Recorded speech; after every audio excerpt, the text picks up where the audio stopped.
ಗರುಡ ಪುರಾಣದಲ್ಲಿ ಭಗವಂತ ಗರುಡನಿಗೆ ಒಬ್ಬ ವ್ಯಕ್ತಿ ಮರಣವನ್ನು ಹೊಂದಬೇಕಾದರೆ ಮರಣಕಾಲದಲ್ಲಿ ಯಾವ ರೀತಿ ದುಃಖವನ್ನು ಅನುಭವಿಸ್ತಾನೆ, ಅದು ಪಾಪಿಯಾದ ವ್ಯಕ್ತಿ. ಇದು ವಿಶೇಷವಾಗಿ ಗಮನಿಸಬೇಕಾದದ್ದು. ಯಾರು ಪುಣ್ಯಾತ್ಮರಿರ್ತಾರೆ ಅಂತಹ ಪುಣ್ಯಾತ್ಮರು ಈ ಸಾವಿನ ವೇದನೆಯನ್ನು ಅನುಭವಿಸುವುದಿಲ್ಲ, ಯೋಗಿಗಳು ಅನುಭವಿಸುವುದಿಲ್ಲ. ಇದು ಕೇವಲ ಪಾಪಿಗಳು ಮಾತ್ರ ನಾವು ವಿಶೇಷವಾಗಿ ತಿಳ್ಕೊಳ್ಬೇಕಾದದ್ದು. ಇದನ್ನು ಭಗವಂತ ತಿಳಿಸಿದ. ಆ ಬಳಿಕ ಅವರು 12 ದಿನಗಳ ಕಾಲ ಇಲ್ಲಿರ್ತಾರೆ. ಸತ್ತ ಬಳಿಕ 13ನೇ ದಿನ ಬೆಳಗ್ಗೆ ಯಮದೂತರು ಅವನನ್ನು ಇಲ್ಲಿಂದ ಕರ್ಕೊಂಡು ಹೊರಡ್ತಾರೆ ಅಂತ ಗರುಡ ಪುರಾಣ ತಿಳಿಸ್ಕೊಂಡು ಹೋಗ್ತದೆ. ಎಲ್ಲಿಗೆ ಅಂತ ಹೇಳಿದ್ರೆ ಮತ್ತೆ ಯಮಲೋಕದ ಕಡೆಗೆ. ಆದರೆ ಈ 12ನೇ ದಿನ ಆಗಿ 13ನೇ ದಿನ ಇಲ್ಲಿಂದ ಯಾರನ್ನು ಯಮದೂತರು ಕರ್ಕೊಂಡು ಹೋಗ್ತಾರೆ ಅಂತ ಹೇಳಿದರೆ, ಯಾರಿಗೆ ಇಲ್ಲಿ ಔರ್ಧ್ವದೇಹಿಕ ಕ್ರಿಯೆ ಆಗಿದೆಯೋ ಅಂತಹ ವ್ಯಕ್ತಿಯನ್ನು, ಇಲ್ಲದೇ ಇದ್ದ ಪಕ್ಷದಲ್ಲಿ ಅವರಿಗೆ ಪ್ರೇತತ್ವ ಅನ್ನೋದು ಹಾಗೆ ಉಳ್ಕೊಂಡಿರ್ತದೆ ಅಂತ. ಪ್ರೇತತ್ವ ಅನ್ನೋದು ಹಾಗೆ ಉಳ್ಕೊಂಡಿರ್ತದೆ. ಆ ಕಾರಣದಿಂದಾಗಿ ಆ ವ್ಯಕ್ತಿ ಸದ್ಗತಿಯನ್ನು ಹೊಂದದೆ ಮತ್ತೆ ಇಲ್ಲೇ ಇರ್ತಾನೆ ಅವನು ಅಂತ. ಅಂದರೆ ಅವನು 1 ವರ್ಷ ಹೋದರೂ ಕೂಡ ಮತ್ತೆ ಇಲ್ಲಿಗೆ ಬರ್ತಾನೆ ಅಂತ. ಈ ಪ್ರೇತತ್ವ ಅನ್ನುವಂಥದ್ದು ಅನೇಕ ವಿಧದಿಂದ ಬರುವುದುಂಟು. ಗರುಡ ಪುರಾಣ ತಿಳಿಸುವ ಹಾಗೆ, ಒಂದು, ಯಾರಿಗೆ ಮರಣ ಹೊಂದಿದ ಮೇಲೆ ಆಗಬೇಕಾದಂತಹ ಏನು ಕ್ರಿಯೆಗಳಿದೆ, ಆ ಕ್ರಿಯೆ ಪಿಂಡದಾನಾದಿಗಳು ಆಗದೇ ಇದ್ದ ಪಕ್ಷದಲ್ಲಿ ಅವರಿಗೆ ಪ್ರೇತತ್ವ ಹಾಗೆ ಉಳ್ಕೊಂಡು ಬಿಡ್ತದೆ. ಅಥವಾ ಇನ್ನು ಕೆಲವು ಪಾಪಗಳು, ಆ ಪಾಪ ಮಾಡಿದಂಥವರು ತಾವು ನರಕದಲ್ಲಿ ಶಿಕ್ಷೆಯನ್ನು ಅನುಭವಿಸಿ ಮತ್ತೆ ತಾವು ಪ್ರೇತವಾಗಿ ಇಲ್ಲಿ ಬರ್ತಾರೆ ಅಂತ ಇದನ್ನು ಕೂಡ ಗರುಡ ಪುರಾಣ ತಿಳಿಸ್ಕೊಂಡು ಹೋಗ್ತದೆ. ಅಂದರೆ ಈ ಪ್ರೇತ ಅಂತ ಹೇಳಿದರೆ ಏನು ಅಂತ ಹೇಳಿದರೆ, ಒಂದು ವಿಚಿತ್ರವಾದಂತಹ ಜೀವ ಅದು ಶರೀರ. ಅದೇನೆಂದರೆ ಯಾತನಾ ಶರೀರ ಅಂತ ನಾವು ಹಿಂದೆ ಕೇಳಿದಾಗೆ. ಯಾತನಾ ಶರೀರ ಅಂದರೆ ನೋವನ್ನೇ ಅನುಭವಿಸಲಿಕ್ಕಿರುವಂತಹ ಅತ್ಯಂತ ಭಯಂಕರವಾದ ಗಾಳಿಯ ದೇಹವುಳ್ಳ ಜೀವಗಳು. ಅಂದರೆ ಅವುಗಳಿರುವಂಥದ್ದು ಗಾಳಿಯ ದೇಹ, ವಾಯು ಶರೀರ. ಅದರಲ್ಲಿ ಅವು ಒದ್ದಾಡ್ತಾ ಇರ್ತವೆ. ವಿಶೇಷವಾಗಿ ತಾವು ಒದ್ದಾಡೋದು ಮಾತ್ರ ಅಲ್ಲ, ಇನ್ನೊಬ್ಬರಿಗೂ ಉಪದ್ರವವನ್ನು ಕೊಡ್ತವೆ. ಅದು ಹೇಗೆ ಉಪದ್ರವವನ್ನು ಕೊಡ್ತವೆ ಈ ಪ್ರೇತಗಳು? ಇದನ್ನು ಗರುಡ ಪುರಾಣ ಬಹಳ ವಿಸ್ತಾರವಾಗಿ ತಿಳಿಸ್ಕೊಂಡು ಹೋಗ್ತದೆ. ಅದನ್ನೇ ಗರುಡ ಭಗವಂತನ ಬಳಿ ಕೇಳ್ತಾನೆ. ಏಕೇಚಿತ್ ಪ್ರೇತರೂಪೇಣ ತತ್ರ ವಾಸಂ ಲಭಂತಿ ತೇ ಪ್ರೇತಲೋಕಾದ್ಮಿರ್ಮುಕ್ತಾ ಕಥಂ ಭುಂಜಂತಿ ಕಿಲ್ಬಿಷಂ. ಹೇ ಸ್ವಾಮಿ, ಈ ಕೆಲವರು ಈ ನರಕದಲ್ಲಿ ಶಿಕ್ಷೆಯನ್ನು ಅನುಭವಿಸಿ ಆಮೇಲೆ ಇಲ್ಲಿಗೆ ಬಂದು ತಾವು ಪ್ರೇತವಾಗಿ ಇಲ್ಲಿ ಮತ್ತೆ ಪಾಪದ ಫಲ ಉಣ್ತಾರಲ್ವ, ಅದು ಹೇಗೆ, ಏನು ಕಥೆ, ಇದರ ಬಗ್ಗೆ ನನಗೆ ತಿಳಿಸಬೇಕು ಅಂತ ಹೇಳಿದಾಗ ಭಗವಂತ ತಾನು ಹೇಳ್ತಾ ಇದ್ದಾನೆ. ಸ್ವಕುಲಂ ಪೀಡಯೇತ್ ಪ್ರೇತಃ ಪರಂ ಛಿದ್ರೇಣ ಪೀಡಯೇತ್ ಜೀವನುಶ್ಚ ಕುರುತೆ ಸ್ನೇಹಂ ಮೃತೋ ದುಷ್ಟತ್ವಮಾಪ್ನುಯಾತ್. ವಿಶೇಷವಾಗಿ ಈ ಪ್ರೇತದಲ್ಲಿ 2 ರೀತಿ. ಒಂದೇನು ಅಂತ ಹೇಳಿದ್ರೆ, ಯಾವ ಪ್ರೇತ ಅಂದರೆ ಯಾವ ವ್ಯಕ್ತಿಗೆ ಸತ್ತ ಮೇಲೆ ಔರ್ಧ್ವದೇಹಿಕ ಕ್ರಿಯೆಗಳಾಗಿಲ್ಲ, ಸತ್ತ ಮೇಲೆ ಏನಾಗಬೇಕಾಗಿದೆ ಆ ಎಲ್ಲ ಕರ್ಮಗಳಾಗದೇ ಇದ್ದರೆ ಅವನು ಹಾಗೆ ಉಳ್ಕೊಂಡಿರ್ತಾನೆ. ಅವನು ತನ್ನ ಕುಲಕ್ಕೆ ಪೀಡೆ ಕೊಡ್ತಾನೆ ಅಂತ ಹೇಳ್ತಾರೆ. ತನ್ನ ಕುಲಕ್ಕೆ ಅವನು ಪೀಡೆ ಕೊಡ್ತಾನೆ. ಅದು ಹೇಗೆ ಅಂತ ಮುಂದೆ ವಿವರಿಸ್ಕೊಂಡು ಹೋಗ್ತಾರೆ. ಇನ್ನು 2ನೇದೇನು ಅಂತ ಹೇಳಿದ್ರೆ, ಯಾವ ವ್ಯಕ್ತಿ ನರಕದಲ್ಲಿ ಶಿಕ್ಷೆಯನ್ನೆಲ್ಲ ಅನುಭವಿಸಿ ಆಮೇಲೆ ಪಾಪ ಇಟ್ಕೊಂಡು ಇಲ್ಲಿ ಬಂದು ಮತ್ತೆ ಪ್ರೇತ ಆಗುತ್ತಾನೆ, ಇಂತಹ ವ್ಯಕ್ತಿ ಇನ್ನೊಬ್ಬರಿಗೆ, ಇದು ತನ್ನ ಕುಲ ಅಂತಲ್ಲ, ಮತ್ತು ಯಾರಿಗೆ ಆಗಬಾರ್ದು, ಯಾರಿಗೆ ಆಗಬಹುದು, ಯಾರಿಗೆ ಉಪದ್ರವ ಕೊಡಲಿಕ್ಕೆ ಅವಕಾಶ ಸಿಗತ್ತೆ ಅಲ್ಲಿ ಉಪದ್ರವ ಕೊಡ್ತಾನೆ. ಅಂದರೆ ಈ ಪ್ರೇತ ಪಿಶಾಚಿ ಅಂತ ನಾವುಗಳಿಗೆ ಪಿಶಾಚಿ ಅಂತಲೇ ಕರೆಯೋದುಂಟು. ಇದು ಏನಂತ ಹೇಳಿದ್ರೆ, ಅವಕಾಶ ಸಿಕ್ಕಿದಾಗ ಪೀಡೆ ಕೊಡ್ತವೆ. ಆದರೆ ಈ ಪ್ರೇತ ಅಂತ ಯಾವುದು ನಮ್ಮ ಕುಲದಲ್ಲಿ ಯಾರು ಸತ್ತೋಗಿದ್ದಾರೆ, ಅವ್ರಿಗೆ ಸದ್ಗತಿಯಾಗಿಲ್ಲ, ಅವರು ಕುಲದವರಿಗೆ ಪೀಡೆ ಕೊಡ್ತಾನೆ ಇರ್ತಾರೆ ಅವರು.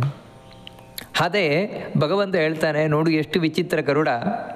ಒಬ್ಬ ವ್ಯಕ್ತಿ ತಾನು ಬದುಕಿದ್ದಾಗ ತನ್ನ ಕುಟುಂಬದವರನ್ನು ತುಂಬ ಪ್ರೀತಿ ಮಾಡ್ತಾನೆ, ತುಂಬ ಸ್ನೇಹ ಮಾಡ್ತಾನೆ. ಅಯ್ಯೋ ಇವರನ್ನು ಬಿಟ್ಟಿರ್ಲಿಕ್ಕೆ ಆಗೋಲ್ಲಪ್ಪ ಅಂತ, ಅವ್ರಿಗೇನು ಕೆಟ್ಟದಾಗೋದು ಬೇಡಪ್ಪ ಅಂತ ದೇವ್ರ ಹತ್ರ ಪ್ರಾರ್ಥನೆ ಮಾಡ್ಕೊಳ್ತಾನೆ. ಅದಕ್ಕೋಸ್ಕರ ತಾನು ಎಷ್ಟೆಲ್ಲ ಕಷ್ಟಪಡ್ತಾನೆ. ಆದರೆ ಇದೇ ವ್ಯಕ್ತಿಯೇ ಮೃತಃ ದುಷ್ಟತ್ವಮಾಪ್ನುಯಾತ್ ಅಂತ. ಸತ್ತ ಮೇಲೆ ಅವನು ಪ್ರೇತ ಆದ ಅಂದರೆ ಆ ವ್ಯಕ್ತಿಯೇ ದುಷ್ಟನಾಗ್ತಾನೆ ಅಂತ ಹೇಳ್ತಾರೆ ಭಗವಂತ. ಅವನೇ ಆ ಕುಲಕ್ಕೆ ಮಾರಕ ಆಗ್ತಾನೆ. ಇದೇ ವ್ಯಕ್ತಿಯೇ ಕುಲಕ್ಕೆ ಮಾರಕ ಆಗ್ತಾನೆ. ಅದು ಹೇಗೆ ಅದನ್ನು ವಿವರಿಸ್ಕೊಂಡು ಹೋಗ್ತಾನೆ. ಅದಕ್ಕೋಸ್ಕರ ಇಂತಹ ಈ ಪ್ರೇತ ಬಾಧೆ ಅಂತ ನಾವು ಹೇಳ್ತೇವೆ, ಈ ಪ್ರೇತ ಬಾಧೆ ನಮಗೆ ಬರಬಾರದು ಅಂತ ಹೇಳಿದರೆ, ನಮ್ಮ ಕುಲಕ್ಕೆ ಬರಬಾರದು ಅಂತ ಹೇಳಿದರೆ ಆ ವ್ಯಕ್ತಿ ಏನು ಮಾಡಬೇಕು ಅದನ್ನು ಭಗವಂತ ಮೊದಲೇ ಹೇಳಿಬಿಡ್ತಾನೆ. ರುದ್ರಜಾಪಿ ಧರ್ಮರಥೋ ದೇವತಾ ತಿಥಿ ಪೂಜಕಃ ಸತ್ಯವಾನ್ ಪ್ರಿಯವಾದೀ ಚ ನ ಸಪ್ರೇತೈಶ್ಚ ಪೀಡ್ಯತೆ. ಯಾರು ಈ ರುದ್ರಾಧ್ಯಾಯವನ್ನು ಪಾರಾಯಣ ಮಾಡ್ತಾನೆ ಬ್ರಾಹ್ಮಣರು ಹಾಗೂ ಉಳಿದವರು ಬೇರೆ ಎಲ್ಲ ಜಾತಿಯವರಾದರೂ ರುದ್ರದೇವರಿಗೆ ಸಂಬಂಧಪಟ್ಟಂತಹ ಸ್ತೋತ್ರಗಳು, ಪದ್ಯ ಇವುಗಳನ್ನು ಜಪ ಮಾಡುವಂಥದ್ದು, ರುದ್ರನ ಮಂತ್ರವನ್ನು ಜಪ ಮಾಡುವಂಥದ್ದು. ಅದೇ ರೀತಿ ರುದ್ರನ ಒಳಗಿರುವ ವಿಶೇಷವಾಗಿ ನರಸಿಂಹ, ಆ ನರಸಿಂಹನ ಮಂತ್ರವನ್ನು ಜಪ ಮಾಡುವಂಥದ್ದು, ನರಸಿಂಹನ ಭಜನೆ, ಧ್ಯಾನ ಮುಂತಾದವುಗಳನ್ನು ಮಾಡುವಂಥದ್ದು. ಮತ್ತು ಆದಷ್ಟು ಧರ್ಮ ಮಾರ್ಗದಲ್ಲಿರುವಂಥದ್ದು, ಅಧರ್ಮ ಮಾರ್ಗದಲ್ಲಿ ಇಲ್ಲದೇ ಇರುವಂಥದ್ದು. ಅಧರ್ಮ ಮಾರ್ಗದಿಂದ ಹಿಂದೆ ಬಂದು ಧರ್ಮ ಮಾರ್ಗದಲ್ಲಿರುವಂಥದ್ದು, ದೇವತೆಗಳನ್ನು, ಅತಿಥಿಗಳನ್ನು ಪೂಜಿಸುವಂಥದ್ದು, ಆದಷ್ಟು ಸತ್ಯವನ್ನು ನುಡಿಯುವುದು, ಇನ್ನೊಬ್ಬರಿಗೆ ಪ್ರಿಯವಾದ ಕೆಲಸವನ್ನು ಮಾಡುವಂಥದ್ದು. ಇಂಥದ್ದೆಲ್ಲ ಯಾರು ಮಾಡ್ತಾರೆ, ಇವರಿಗೆ ಪ್ರೇತದ ಪೀಡೆ ಇರುವುದಿಲ್ಲ, ಪ್ರೇತ ಬಾಧೆ ಇರುವುದಿಲ್ಲ. ಯಾಕಂದರೆ ಇಂಥವರಿಗೆ ಪೀಡೆಯನ್ನು ಕೊಡಲಿಕ್ಕೆ ಅವುಗಳು ಸಮರ್ಥರಾಗುವುದಿಲ್ಲ. ಯಾಕಂದರೆ ಇವರಲ್ಲಿ ಒಂದು ವಿಶೇಷವಾದ ಶಕ್ತಿ ಇರ್ತದೆ ಇಷ್ಟೆಲ್ಲ ಮಾಡಿದ್ರಿಂದಾಗಿ. ಅಂದರೆ ನಾವೇನು ತಿಳ್ಕೊಳ್ತೇವೆ ಅಂತ ಹೇಳಿದ್ರೆ, ಸುಳ್ಳು ಹೇಳುವುದು ಸುಲಭ, ಸತ್ಯ ಹೇಳಿದರೆ ಕಷ್ಟ ಅಂತ ತಿಳ್ಕೊಳ್ತೇವೆ. ಯಾಕಂದರೆ ಸತ್ಯ ಹೇಳಿದರೆ 4 ಜನರ ಹತ್ರ ನಾವು ಸುಮ್ಮನೆ ಅವಮಾನ ಮಾಡಿಸ್ಕೊಳ್ಬೇಕು, ಅದಕ್ಕಿಂತ ಸುಳ್ಳು ಹೇಳಿಬಿಟ್ರೆ ಏನು ತೊಂದರೆ ಇಲ್ಲ ಅಂತ. ಆದರೆ ಸುಳ್ಳು ಹೇಳುವುದರಿಂದ ಒಬ್ಬ ವ್ಯಕ್ತಿಯಲ್ಲಿ ರೆಸಿಸ್ಟೆನ್ಸ್ ಪವರ್ ಕಮ್ಮಿ ಆಗ್ತದೆ, ಅವನ ತಪಶಕ್ತಿ ಕಮ್ಮಿ ಆಗ್ತದೆ. ಅದರಿಂದ ಏನು ಅಂದರೆ ಇಂತಹ ಪ್ರೇತಗಳಿಗೆ ಅವನಿಗೆ ಉಪದ್ರವ ಕೊಡಲಿಕ್ಕೆ ಉಪಯೋಗ ಆಗುತ್ತೆ, ಅನುಕೂಲ ಆಗುತ್ತೆ. ಅದೇ ಯಾರು ಸತ್ಯವನ್ನು ನುಡಿತಾನೆ, ಸತ್ಯವನ್ನು ನುಡಿಯುವವನಲ್ಲಿ 4 ಜನವನ್ನು ಬೇಕಾದರೆ ಅವಮಾನ ಮಾಡಬಹುದು, ಆದರೆ ಅಂತಃಶಕ್ತಿ ಎತ್ತಿರ್ತದವನಲ್ಲಿ. ಅದಕ್ಕಾಗಿ ಈ ಹೊರಗಿನಿಂದ ದುಷ್ಟಶಕ್ತಿಗಳು ಅವನಿಗೆ ಪೀಡೆ ಕೊಡಲಿಕ್ಕೆ ಆಗೋಲ್ಲ. ಧರ್ಮಾಚರಣೆ ಮಾಡೋದು ಕಷ್ಟ ಇರ್ಬೋದು, 4 ಜನ ಅವಮಾನ ಮಾಡ್ಬೋದು, ಆದರೆ ಅಂತಃಶಕ್ತಿ ಹೆಚ್ಚಾಗತ್ತೆ, ತಪಶಕ್ತಿ ಹೆಚ್ಚಾಗತ್ತೆ. ಅದರಿಂದ ಇಂಥ ದುಷ್ಟಶಕ್ತಿಗಳು ಅವನಿಗೆ ಪೀಡೆ ಕೊಡಲಿಕ್ಕೆ ಆಗೋಲ್ಲ. ನೋಡಿ, ಇದೆಲ್ಲ ಇಲ್ಲಿ ನಾವು ಗಮನಿಸಬೇಕಾದದ್ದು. ಅದೇ ರೀತಿ ಯಾರು ಬ್ರಾಹ್ಮಣ ಗಾಯತ್ರಿ ಜಪವನ್ನು ಮಾಡ್ತಾನೆ, ಪ್ರತಿದಿನವೂ ಕೂಡ ತಾವು ಅನ್ನವನ್ನು ಮಾಡಿ ಅದನ್ನು ದೇವರಿಗೆ ನೈವೇದ್ಯವನ್ನು ಮಾಡಿ ಭೋಜನವನ್ನು ಮಾಡ್ತಾನೆ. ವಿಶೇಷವಾಗಿ ಬ್ರಾಹ್ಮಣ ಆಗಿದ್ದವನು ವೈಶ್ವದೇವ ಮುಂತಾದವುಗಳಂದರೆ ಅಗ್ನಿಗೆ ಅರ್ಪಣೆಯನ್ನು ಮಾಡಿ ತಾನು ಸ್ವೀಕಾರವನ್ನು ಮಾಡ್ತಾನೆ. ಅದೇ ರೀತಿ ಪ್ರತಿ ವರ್ಷ ತನ್ನ ತಂದೆ ತಾಯಂದಿರಿಗೆ ಶ್ರಾದ್ದ ಮುಂತಾದವುಗಳನ್ನು ಮಾಡುವಂಥದ್ದು, ತೀರ್ಥಯಾತ್ರೆಯನ್ನು ಮಾಡಿ ಅಲ್ಲಿ ತೀರ್ಥ ಕ್ಷೇತ್ರಗಳಲ್ಲಿ ತನ್ನ ಪಿತೃಗಳಿಗೆ ಪಿಂಡದಾನವನ್ನು ಮಾಡುವಂಥದ್ದು. ಇದರಿಂದ ಎಲ್ಲ ಅವನಿಗೆ ಪ್ರೇತಬಾಧೆ ಬರುವುದಿಲ್ಲ ಅಂತ ಹೇಳ್ತಾನೆ. ಅದೇ ರೀತಿ ಸರ್ವಕ್ರಿಯಾ ಪರಿಭ್ರಷ್ಟೋ ನಾಸ್ತಿಕೋ ದೇವನಿಂದಕಃ ಅಸತ್ಯವಾದ ನಿರತೋ ನರಪ್ರೇತೆ ಪ್ರಪೀಡ್ಯತೆ. ಪ್ರೇತಗಳು ಚೆನ್ನಾಗಿ ಪೀಡೆ ಕೊಡುವುದು ಯಾರಿಗೆ ಅಂದರೆ ಪ್ರೇತ ಬಾಧೆ ಯಾರಿಗೆ ಚೆನ್ನಾಗಿ ಕಾಣಿಸ್ತದೆ ಅಂತ ಹೇಳಿದರೆ, ಯಾರು ಮಾಡಬೇಕಾದ ಯಾವ ಕೆಲಸವನ್ನು ಮಾಡುವುದಿಲ್ಲ, ಧಾರ್ಮಿಕ ಆಧ್ಯಾತ್ಮಿಕ ಯಾವ ಕರ್ಮವನ್ನು ಮಾಡದೇ ಇರುವಂತಹ ವ್ಯಕ್ತಿ ಅಂಥವನು. ಮತ್ತೇನು ಅಂತ ಹೇಳಿದ್ರೆ ನಾಸ್ತಿಕ. ಇದಕ್ಕೇನು ಕಾರಣ ಅಂದರೆ ನಾಸ್ತಿಕನಾಗಿರುವುದೇ, ದೇವ್ರಿಗೆ ಇವ್ರಿಗೆ ಏನೂ ಇಲ್ಲ, ಇದೆಲ್ಲ ಬರೀ ಸುಳ್ಳು, ಅಜ್ಜಿ ಪುರಾಣ, ಇವರೇನು ಪುರಾಣ, ಇದೆಲ್ಲ ಬರೀ ಸುಳ್ಳು. ಈ ರೀತಿ ಯಾರು ನಿಂದನೆಯನ್ನು ಮಾಡಿಕೊಂಡಿರ್ತಾನೆ ಇಂಥ ವ್ಯಕ್ತಿ. ಇನ್ನು ದೇವತೆಗಳಿಗೆ, ದೇವರಿಗೆ ನಿಂದನೆಯನ್ನು ಮಾಡುವಂತಹ ವ್ಯಕ್ತಿ, ಸುಳ್ಳನ್ನು ನುಡಿಯುವಂಥವನು, ಇವೆಲ್ಲ ಯಾರು ನಿರತರಾಗಿರ್ತಾರೆ ಅಂದರೆ ಇದು ಆಸಕ್ತಿ, ಖುಷಿ ಅವರಿಗೆ, ಏನೋ ಅಕಸ್ಮಾತಾಗಿ ಮಾಡೋದಲ್ಲ, ಇದೇ ಅವರ ಫ್ಯಾಷನ್. ಈ ರೀತಿ ಯಾರಾಗಿರ್ತಾರೆ ಇಂಥವರಂತೂ ಪ್ರೇತದಿಂದ ಚೆನ್ನಾಗಿ ಪೀಡಿಸಲ್ಪಡ್ತಾರೆ ಅಂತ ಹೇಳ್ತಾರೆ. ಚೆನ್ನಾಗಿ ಪ್ರೇತದಿಂದ ಪೀಡಿಸಲ್ಪಡ್ತಾರೆ. ಅದು ಹೇಗೆ ಮುಂದೆ ತಿಳಿಸ್ಕೊಂಡು ಹೋಗ್ತಾರೆ ಅದೇನಂತ. ಇನ್ನೊಂದು ಹೇಳ್ತಾರೆ, ಕಲೋ ಪ್ರೇತತ್ವಮಾಪ್ನೋತಿ ತಾರ್ಕ್ಷ ಶುದ್ಧ ಕ್ರಿಯಾಪರಃ ಕೃತಾದೋ ದ್ವಾಪರೈ ಯಾವತ್ ನ ಪ್ರೇತೋ ನೈವ ಪೀಡನಂ.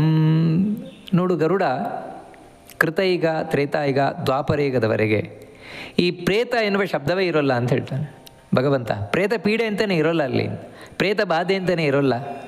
ಕಾರಣ ಏನು ಅಂತ ಹೇಳಿದರೆ, ಅಲ್ಲಿರುವಂಥವರೆಲ್ಲರೂ ಕೂಡ ತಾವು ಏನೇನು ಕರ್ಮ ಮಾಡಬೇಕೋ ಕರ್ಮ ಮಾಡ್ತಾ ಇರ್ತಾರೆ. ಇವಾಗ ಬ್ರಾಹ್ಮಣನ ಕರ್ಮ, ಕ್ಷತ್ರಿಯನ ಕರ್ಮ, ವೈಶ್ಯ ಕರ್ಮ, ಶೂದ್ರ ಕರ್ಮ, ಪ್ರತಿಯೊಬ್ಬರು ಮಾಡ್ತಾ ಆದಷ್ಟು ದೇವರು ಭಕ್ತರಾಗಿರ್ತಾರೆ, ದೇವತೆಗಳ ಆರಾಧನೆ ಮಾಡ್ತಾ ಇರ್ತಾರೆ, ಪಿತೃ ಶ್ರಾದ್ದ ಮುಂತಾದವುಗಳೆಲ್ಲ ಮಾಡ್ತಾ ಇರ್ತಾರೆ, ತೀರ್ಥಯಾತ್ರೆ ಮಾಡ್ತಾ ಇರ್ತಾರೆ. ಈ ರೀತಿ ಇರುವುದರಿಂದಾಗಿ ಅವರಿಗೆ ಈ ಪ್ರೇತ ಬಾಧೆ ಅಂತ ಗೊತ್ತೇ ಇರೋಲ್ಲ, ಆ ವಿಷಯವೇ ಇರೋಲ್ಲ. ಕಲಿಯುಗದಲ್ಲಿ ಸಾಮಾನ್ಯವಾಗಿ ಪ್ರೇತಬಾಧೆ ಇರ್ತದೆ ಅಂತ ಹೇಳಿಬಿಡ್ತಾನೆ ಭಗವಂತ. ಕಲೋ ಪ್ರೇತತ್ವ ಮಾಪ್ನೋತಿ. ಸಾಮಾನ್ಯ ನೀವು ಎಲ್ಲೇ ನೋಡಿದರೂ ಈ ಪ್ರೇತ ಬಾಧೆ, ಪ್ರೇತ ಪೀಡೆ ಅನ್ನೋದು ಇರ್ತದೆ. ಕಾರಣ ಏನು ಅಂತ ಹೇಳಿದ್ರೆ ಅಶುದ್ಧ ಕ್ರಿಯಾಪರಃ. ಇಲ್ಲಿ ಧಾರ್ಮಿಕ ಕರ್ಮವನ್ನು ಮಾಡುವುದೇ ಕಡಿಮೆ. ಧಾರ್ಮಿಕ ಆಧ್ಯಾತ್ಮಿಕ ಕರ್ಮಗಳು ಬಹಳ ಕಡಿಮೆ.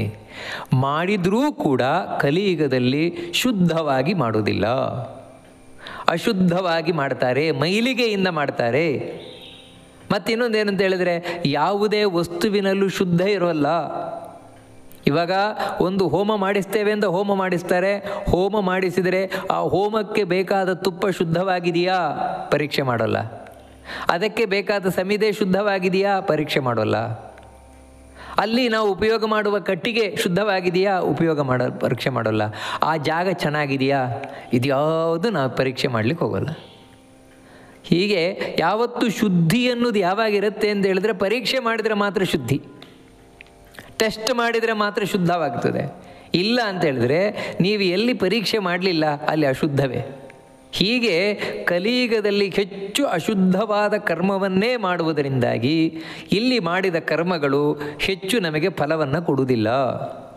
ಅದರಿಂದಾಗಿ ನಮಗೆ ಆ ಪ್ರೇತಗಳನ್ನು ಎದುರಿಸಲಿಕ್ಕೆ ಬೇಕಾದಂತಹ ಶಕ್ತಿ ಕಲಿಯುಗದಲ್ಲಿ ಕಡಿಮೆ ಇರ್ತದೆ.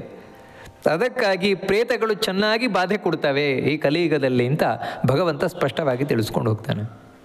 ಹೇಗಿರುತ್ತೆ ಸಾಮಾನ್ಯ ಈ ಪ್ರೇತ ಬಾಧೆ ಅಂತ ಹೇಳಿದ್ರೆ ಒಂದು ಕುಟುಂಬದಲ್ಲಿ ಹೇಗಿರುತ್ತೆ ಅದನ್ನು ಭಗವಂತ ತಿಳಿಸ್ಕೊಂಡು ಹೋಗ್ತಾನೆ. ಸಾಮಾನ್ಯ ಈ ಪ್ರೇತ ಬಾಧೆ ಒಂದು ಕುಲದಲ್ಲಿದ್ದರೆ ಯಾವ ರೀತಿ ಇರುತ್ತೆ ಅಂದರೆ ಆ ಕುಲದಲ್ಲಿರೋರೆಲ್ಲರೂ ನೆಮ್ಮದಿಯಲ್ಲಿ ಇರೋಲ್ಲ ಅಂತ ಹೇಳಿ. ಮತ್ತೇನು ಅಂತ ಹೇಳಿದರೆ ಏಕ ಸಂಪೀಡ್ಯತೆ ಪ್ರೇತೈಹಿ ಏಕೋ ದುಷ್ಕರ್ಮಕರ್ತ ಚ ಬಹೂನಾಂ ಏಕಜಾತೀನಾಂ ಏಕಸೌಖ್ಯಂ ಸಮಷ್ಟುತೆ. ತುಂಬ ಮಂದಿ ಇರುವಂತಹ ಒಂದು ಕುಲ, ಆ ಕುಲದಲ್ಲಿ ಯಾರೋ ಒಬ್ಬ ಸುಖವಾಗಿರ್ತಾನೆ, ಅಷ್ಟೇ, ಎಲ್ಲರೂ ಸುಖವಾಗಿರೋಲ್ಲ. ಮತ್ತೇನು ಅಂತ ಹೇಳಿದರೆ ಒಬ್ಬ ಕೆಟ್ಟ ಕೆಲಸನೇ ಮಾಡ್ತಾ ಇರುವಂಥವನು. ಮತ್ತೇನು ಅಂತ ಹೇಳಿದರೆ ಒಬ್ಬನಿಗೆ ಮಕ್ಕಳೇ ಇಲ್ಲ, ಸಂತತಿಯೇ ಇಲ್ಲ. ಮತ್ತು ಇನ್ನೊಬ್ಬನ ಏನು ಅಂತ ಹೇಳಿದರೆ ಯಾವಾಗಲೂ ಏನಾದರೂ ತಾಪತ್ರಯ. ಮತ್ತು ಇನ್ನೊಬ್ಬ ಏನು ಅಂತ ಹೇಳಿದರೆ ಯಾರೋ ಒಬ್ಬನಿಗೆ ಮಗ ಇದೆ ಅಷ್ಟೇ, ಒಬ್ಬನಿಗೆ ಮಾತ್ರ ಮಕ್ಕಳಿದ್ದಾನೆ, ಅದು ಒಬ್ಬ ಮಗ ಮಾತ್ರ, ಇನ್ಯಾರೂ ಇಲ್ಲ, ಆ ರೀತಿ ಇರುವಂಥವನು. ಮತ್ತು ಇನ್ನೊಬ್ಬನಿಗೆ ಹುಟ್ಟಿದ ಮಗ ಸತ್ತೋಗಿದ್ದಾನೆ, ಒಬ್ಬನಿಗೆ ಮಕ್ಕಳೇ ಇಲ್ಲ, ಇರೊಬ್ಬರಿಗೆ ಒಬ್ಬನೇ ಮಗ ಇರುವಂಥದ್ದು. ಇನ್ನೊಬ್ಬನಿಗೆ ಏನು ಪ್ರಯತ್ನ ಮಾಡಿದರೂ ಮಕ್ಕಳು ಹುಟ್ಟುವುದೇ ಇಲ್ಲ. ಈ ರೀತಿ ವಿರೋಧೋ ಬಂಧುಭಿಸ್ಸಾರ್ಧಂ ಪ್ರೇತದೋಷೋಸ್ತಿ ತತ್ರ ವೈ. ಇನ್ನೊಂದೇನು ಅಂತ ಹೇಳಿದ್ರೆ ಇದರೊಟ್ಟಿಗೆ ಆ ಕುಟುಂಬದಲ್ಲಿ ಒಬ್ಬರನ್ನು ಕಂಡ್ರೆ ಒಬ್ರಿಗೆ ಆಗೋಲ್ಲ. ಹೇಗಿದೆಯಾ ಅಲ್ಲಿ ಪ್ರೇತ ಬಾಧೆ ಅಂತ ಇಟ್ಕೊಳ್ಳಿ ಅಂತ ಹೇಳ್ತಾರೆ. ಈ ರೀತಿ ಒಂದು ಕುಟುಂಬದಲ್ಲಿ ಕಾಣ್ತಾ ಇದೆ ಅಂತ ಹೇಳಿದ್ರೆ ಅಲ್ಲಿ ಪ್ರೇತ ಬಾಧೆ ಇದೆ. ಸಂತತಿರ್ನೈವ ದೃಶ್ಯೇತ ಸಮುತ್ಪನ್ನೋ ವಿನಶ್ಯತಿ ಪಶುದ್ರವ್ಯ ವಿನಾಶಶ್ಚ ಸಾ ಪೀಡಾ ಪ್ರೇತ ಸಂಭವ. ಮಕ್ಕಳಾಗೋದಿಲ್ಲ, ಏನು ಮಾಡಿದರೂ ಮಕ್ಕಳಾಗೋದಿಲ್ಲ, ಮಕ್ಕಳಾದರೂ ಕೂಡ ಉಳಿಯೋದಿಲ್ಲ. ಇಂಥದ್ದು ಕೆಲವರಿಗೆ ಏನಂತ ಹೇಳಿದ್ರೆ ಮಕ್ಕಳೇ ಆಗೋಲ್ಲ, ಮಕ್ಕಳಾದರೂ ಉಳಿಯೋದಿಲ್ಲ. ಮತ್ತೇನಂತ ಹೇಳಿದ್ರೆ ಅದಕ್ಕೆ ಸರಿಯಾಗಿ ಮನೆಯಲ್ಲಿ ಈ ಹಸುಗಳಿದ್ದರೆ ಕೂಡಲೇ ಸತ್ತು ಹೋಗುವಂಥದ್ದು, ಹಸುಗಳು ಸತ್ತು ಹೋಗೋದು, ಅಥವಾ ಬೇರೆ ಯಾವುದು ಪ್ರಾಣಿ ಇದ್ದರೆ ಸತ್ತು ಹೋಗುವಂಥದ್ದು. ಹೀಗೆ ಏನೋ ಒಟ್ಟಿಗೆ ನೆಮ್ಮದಿ ಇಲ್ಲದೆ ಇರುವಂಥದ್ದು ಅದು ಪ್ರೇತ ಬಾಧೆ. ಅದನ್ನು ತಿಳಿಸ್ತಾ ಇದ್ದಾರೆ ಭಗವಂತ. ಅಷ್ಟು ಮಾತ್ರ ಅಲ್ಲ, ಪ್ರಕೃತಿಶ್ಚ ವಿವರ್ತೇತ ವಿದ್ವೇಷ ಸಹ ಬಂಧುಭಿ ಅಕಸ್ಮಾತ್ ವ್ಯಸನ ಪ್ರಾಪ್ತಿ ಸಾ ಪೀಡಾ ಪ್ರೇತ ಸಂಭವ. ಚೆನ್ನಾಗಿರ್ತದೆ ಆ ಕುಟುಂಬ, ತುಂಬ ಚೆನ್ನಾಗಿತ್ತು, ಅನ್ಯೋನ್ಯವಾಗಿತ್ತು. ಇದ್ದಕ್ಕಿದ್ದಾಗೆ ಏನಾಯ್ತು ಏನು ಕಥೆಯೋ ಗೊತ್ತಿಲ್ಲ. ನಮ್ಮಲ್ಲಿ ಹೇಳ್ತೇವಲ್ಲ, ಅವ್ರದ್ದು ಯಾರದೋ ದೃಷ್ಟಿ ಆಯಿತು ನೋಡಿ ಆ ಕುಲಕ್ಕೆ. ಮೊದಲು ಎಷ್ಟು ಚೆನ್ನಾಗಿದ್ರು ಅವರು, ಅನ್ಯೋನ್ಯವಾಗಿದ್ದರು. ಯಾರು ಕಣ್ಣಾಯಿತೋ ಏನು ಕಥೆನೋ ಗೊತ್ತಿಲ್ಲ, ಇವತ್ತು ಒಬ್ಬರನ್ನು ಕಂಡ್ರೆ ಒಬ್ರಿಗೆ ಆಗೋಲ್ಲ ಅಂತ ಹಾಗಾಗೋಗುತ್ತೆ. ಇದಕ್ಕೆ ಪ್ರೇತ ಬಾಧೆ ಕಾರಣ ಅಂತ ಹೇಳಿದ್ರೆ ಆ ಕುಟುಂಬದಲ್ಲಿ ಯಾರೋ ಸತ್ತಿದ್ದಾರೆ, ಅವರಿಗೆ ಸದ್ಗತಿ ಆಗಿಲ್ಲ. ಸದ್ಗತಿ ಆಗದೇ ಇರಲಿಕ್ಕೆ ಕಾರಣ ಅನೇಕ ಇರ್ತದೆ. ಒಂದೇನು ಅಂತ ಹೇಳಿದ್ರೆ ಕೆಲವು ಸಲ ಯಾರೋ ಒಬ್ಬರು ಮನೆ ಬಿಟ್ಟು ಹೋಗಿಬಿಟ್ಟಿರ್ತಾರೆ. ಮನೆ ಬಿಟ್ಟು ಹೋಗಿ ಸುಮಾರು ವರ್ಷ ಆಗಿಬಿಟ್ಟಿರ್ತದೆ. ಅವರು ಎಲ್ಲೋ ಹೋಗಿದ್ದಾರೆ, ಏನು ಕತೆ ನಮಗೆ ಗೊತ್ತೇ ಇಲ್ಲ. ಆದರೆ ಹಾಗೆ ಮನೆ ಬಿಟ್ಟು ಹೋದವರು ಎಲ್ಲೋ ಸತ್ತು ಹೋಗಿರ್ತಾರೆ. ಅವರು ಸತ್ತೋಗಿ ಇವರಿಗೆ ಮನೆಯವರಿಗೆ ಗೊತ್ತಿಲ್ಲ, ಅವರಿಗೆ ಆಗಬೇಕಾದ ಅಂತ್ಯ ಸಂಸ್ಕಾರಾದಿಗಳು ಏನೂ ಆಗಿಲ್ಲ. ಅವನು ಇಲ್ಲಿಗೆ ಬಂದು ಪೀಡೆ ಕೊಡ್ಲಿಕ್ಕೆ ಶುರು ಮಾಡ್ತಾನೆ. ಆ ಜೀವ ಇಲ್ಲಿಗೆ ಕುಟುಂಬದಲ್ಲಿ ಪೀಡೆ ಕೊಡ್ಲಿಕ್ಕೆ ಶುರು ಮಾಡ್ತಾನೆ. ಇದೇ ಪ್ರೇತ ಬಾಧೆ. ಅಥವಾ ಕೆಲವು ಸಲ ಏನಾಗುತ್ತೆ ಅಂತ ಹೇಳಿದರೆ ಅವನಿಗೆ ಇಲ್ಲಿ ಅಂತ್ಯ ಸಂಸ್ಕಾರ ಮಾಡಿದರೂ ಕೂಡ ಕಾಟಾಚಾರಕ್ಕೆ ಮಾಡೋದು, ಶ್ರದ್ಧೆಯಿಂದ ಮಾಡೋದಿಲ್ಲ, ಹೇಗೆ ಮಾಡಬೇಕು ಹಾಗೆ ಶಾಸ್ತ್ರೋಕ್ತವಾಗಿ ಮಾಡೋದಿಲ್ಲ. ಹಾಗೆ ಮಾಡದೇ ಇದ್ದರೂ ಕೂಡ ಪ್ರೇತ ಬಾಧೆ ಉಳ್ಕೊಂಡ್ಬಿಡ್ತದೆ. ಯಾಕಂದರೆ ಆದರೆ ಹೇಗೋ ಮಾಡಿದರೆ ಅವರಿಗೆ ಪ್ರೇತ ಜನ್ಮದಿಂದ ನಿವೃತ್ತಿ ಆಗೋದಿಲ್ಲ. ಮಾಡುವಂತೆ ಮಾಡಬೇಕು. ಹಾಗೆ ಮಾಡಿದ್ರೇ ಅವನು ಇಲ್ಲಿ ಸತ್ತು ಕೂಡಲೇ ಯಾವುದೊಂದು ಯಾತನಾ ದೇಹ ಪಡೆದಿರ್ತಾನೆ, ಆ ಯಾತನಾ ದೇಹದಿಂದ ನೋವನ್ನು ಅನುಭವಿಸ್ಲಿಕ್ಕಾಗದೆ ಅವನು ಕುಟುಂಬಕ್ಕೆ ಪೀಡೆ ಕೊಡ್ತಾ ಇರೋದು. ಅವನೇನು ದ್ವೇಷದಿಂದಲ್ಲ. ಮತ್ತೇನು ಅಯ್ಯೋ ನನಗೆ ಸದ್ಗತಿ ಕೊಡ್ರಿ, ನಾನು ಒಳ್ಳೇದಾಗಬೇಕು. ಈ ರೀತಿ ಕುಟುಂಬದವರಿಗೆ ಯಾವ ರೀತಿ ಸಣ್ಣ ಮಗು ತನಗೆ ಹಸಿವಾಗ್ತಾ ಇದೆ ಅಂತ ಹೇಳಿದ್ರೆ ಅಮ್ಮನಿಗೆ ಪೀಡೆ ಕೊಡುತ್ತಲ್ವ, ಅಮ್ಮ ನಾನು ಕೊಡು, ಆ ರೀತಿ ಪಾಪ ಇವರು ಪೀಡೆ ಕೊಡ್ತಾ ಇರ್ತಾರೆ ಕುಟುಂಬಕ್ಕೆ. ಅದಕ್ಕೆ ಕಾರಣ ಏನು ಅಂತ ಹೇಳಿದ್ರೆ ಅವರಿಗೆ ಇಲ್ಲಿ ಸರಿಯಾಗಿ ಮಾಡಿದ್ದು ಸಿಕ್ಕಿಲ್ಲ, ನಾವೇನು ಮಾಡಿದ್ದೇವೆ ಸರಿಯಾಗಿ ಸಿಕ್ಕಿಲ್ಲ ಒಂದು. ಇನ್ನೊಂದು ಏನು ಅಂತ ಹೇಳಿದರೆ ಯಾರಿಲ್ಲಿ ನಾಸ್ತಿಕರ ಇರ್ತಾರೆ, ನಾಸ್ತಿಕರಿಗೆ ಸದ್ಗತಿ ಆಗೋಲ್ಲ. ಆ ನಾಸ್ತಿಕರಾದವರು ಈ ರೀತಿ ಪ್ರೇತವಾಗಿ ಕಾಡ್ಲಿಕ್ಕೆ ಶುರು ಮಾಡ್ತಾರೆ. ಹೀಗೆ ಅನೇಕ ಕಾರಣಗಳಿರ್ತದೆ. ಮತ್ತು ಇನ್ನೊಂದೇನು ಅಂತ ಹೇಳಿದರೆ ನಾವು ಹಿಂದೆ ಕೇಳಿದಾಗ ನರಕದಲ್ಲಿ ಶಿಕ್ಷೆಯನ್ನು ಅನುಭವಿಸಿ ಕೆಲವು ಜೀವಗಳಿಲ್ಲಿಗೆ ಬಂದು ಪ್ರೇತ ಪಿಶಾಚಿಗಳಾಗ್ತವೆ, ಅವುಗಳು ಕೂಡ ಪೀಡೆ ಕೊಡ್ತವೆ. ಅದಕ್ಕೆ ಕಾರಣ ಮುಂದೆ ಹೇಳ್ತಾನೆ, ಕೆಲವು ಕಾರಣದಿಂದ ಅವುಗಳು ಮನೆಗೆ ಬಂದು ಸೇರಿಕೊಳ್ತವೆ ಅಂತ. ಅವುಗಳಿಗೆ ಕುಟುಂಬ ಅಂತಿಲ್ಲ. ಮತ್ತೇನೆಂದರೆ ಯಾರಿಗೆ ಬೇಕಾದ್ರೆ ಎಲ್ಲ ಅವಕಾಶ ಇದೆಯೋ ಅಲ್ಲಿ ಬಂದು ಸೇರಿಕೊಳ್ತವೆ ಅವುಗಳು.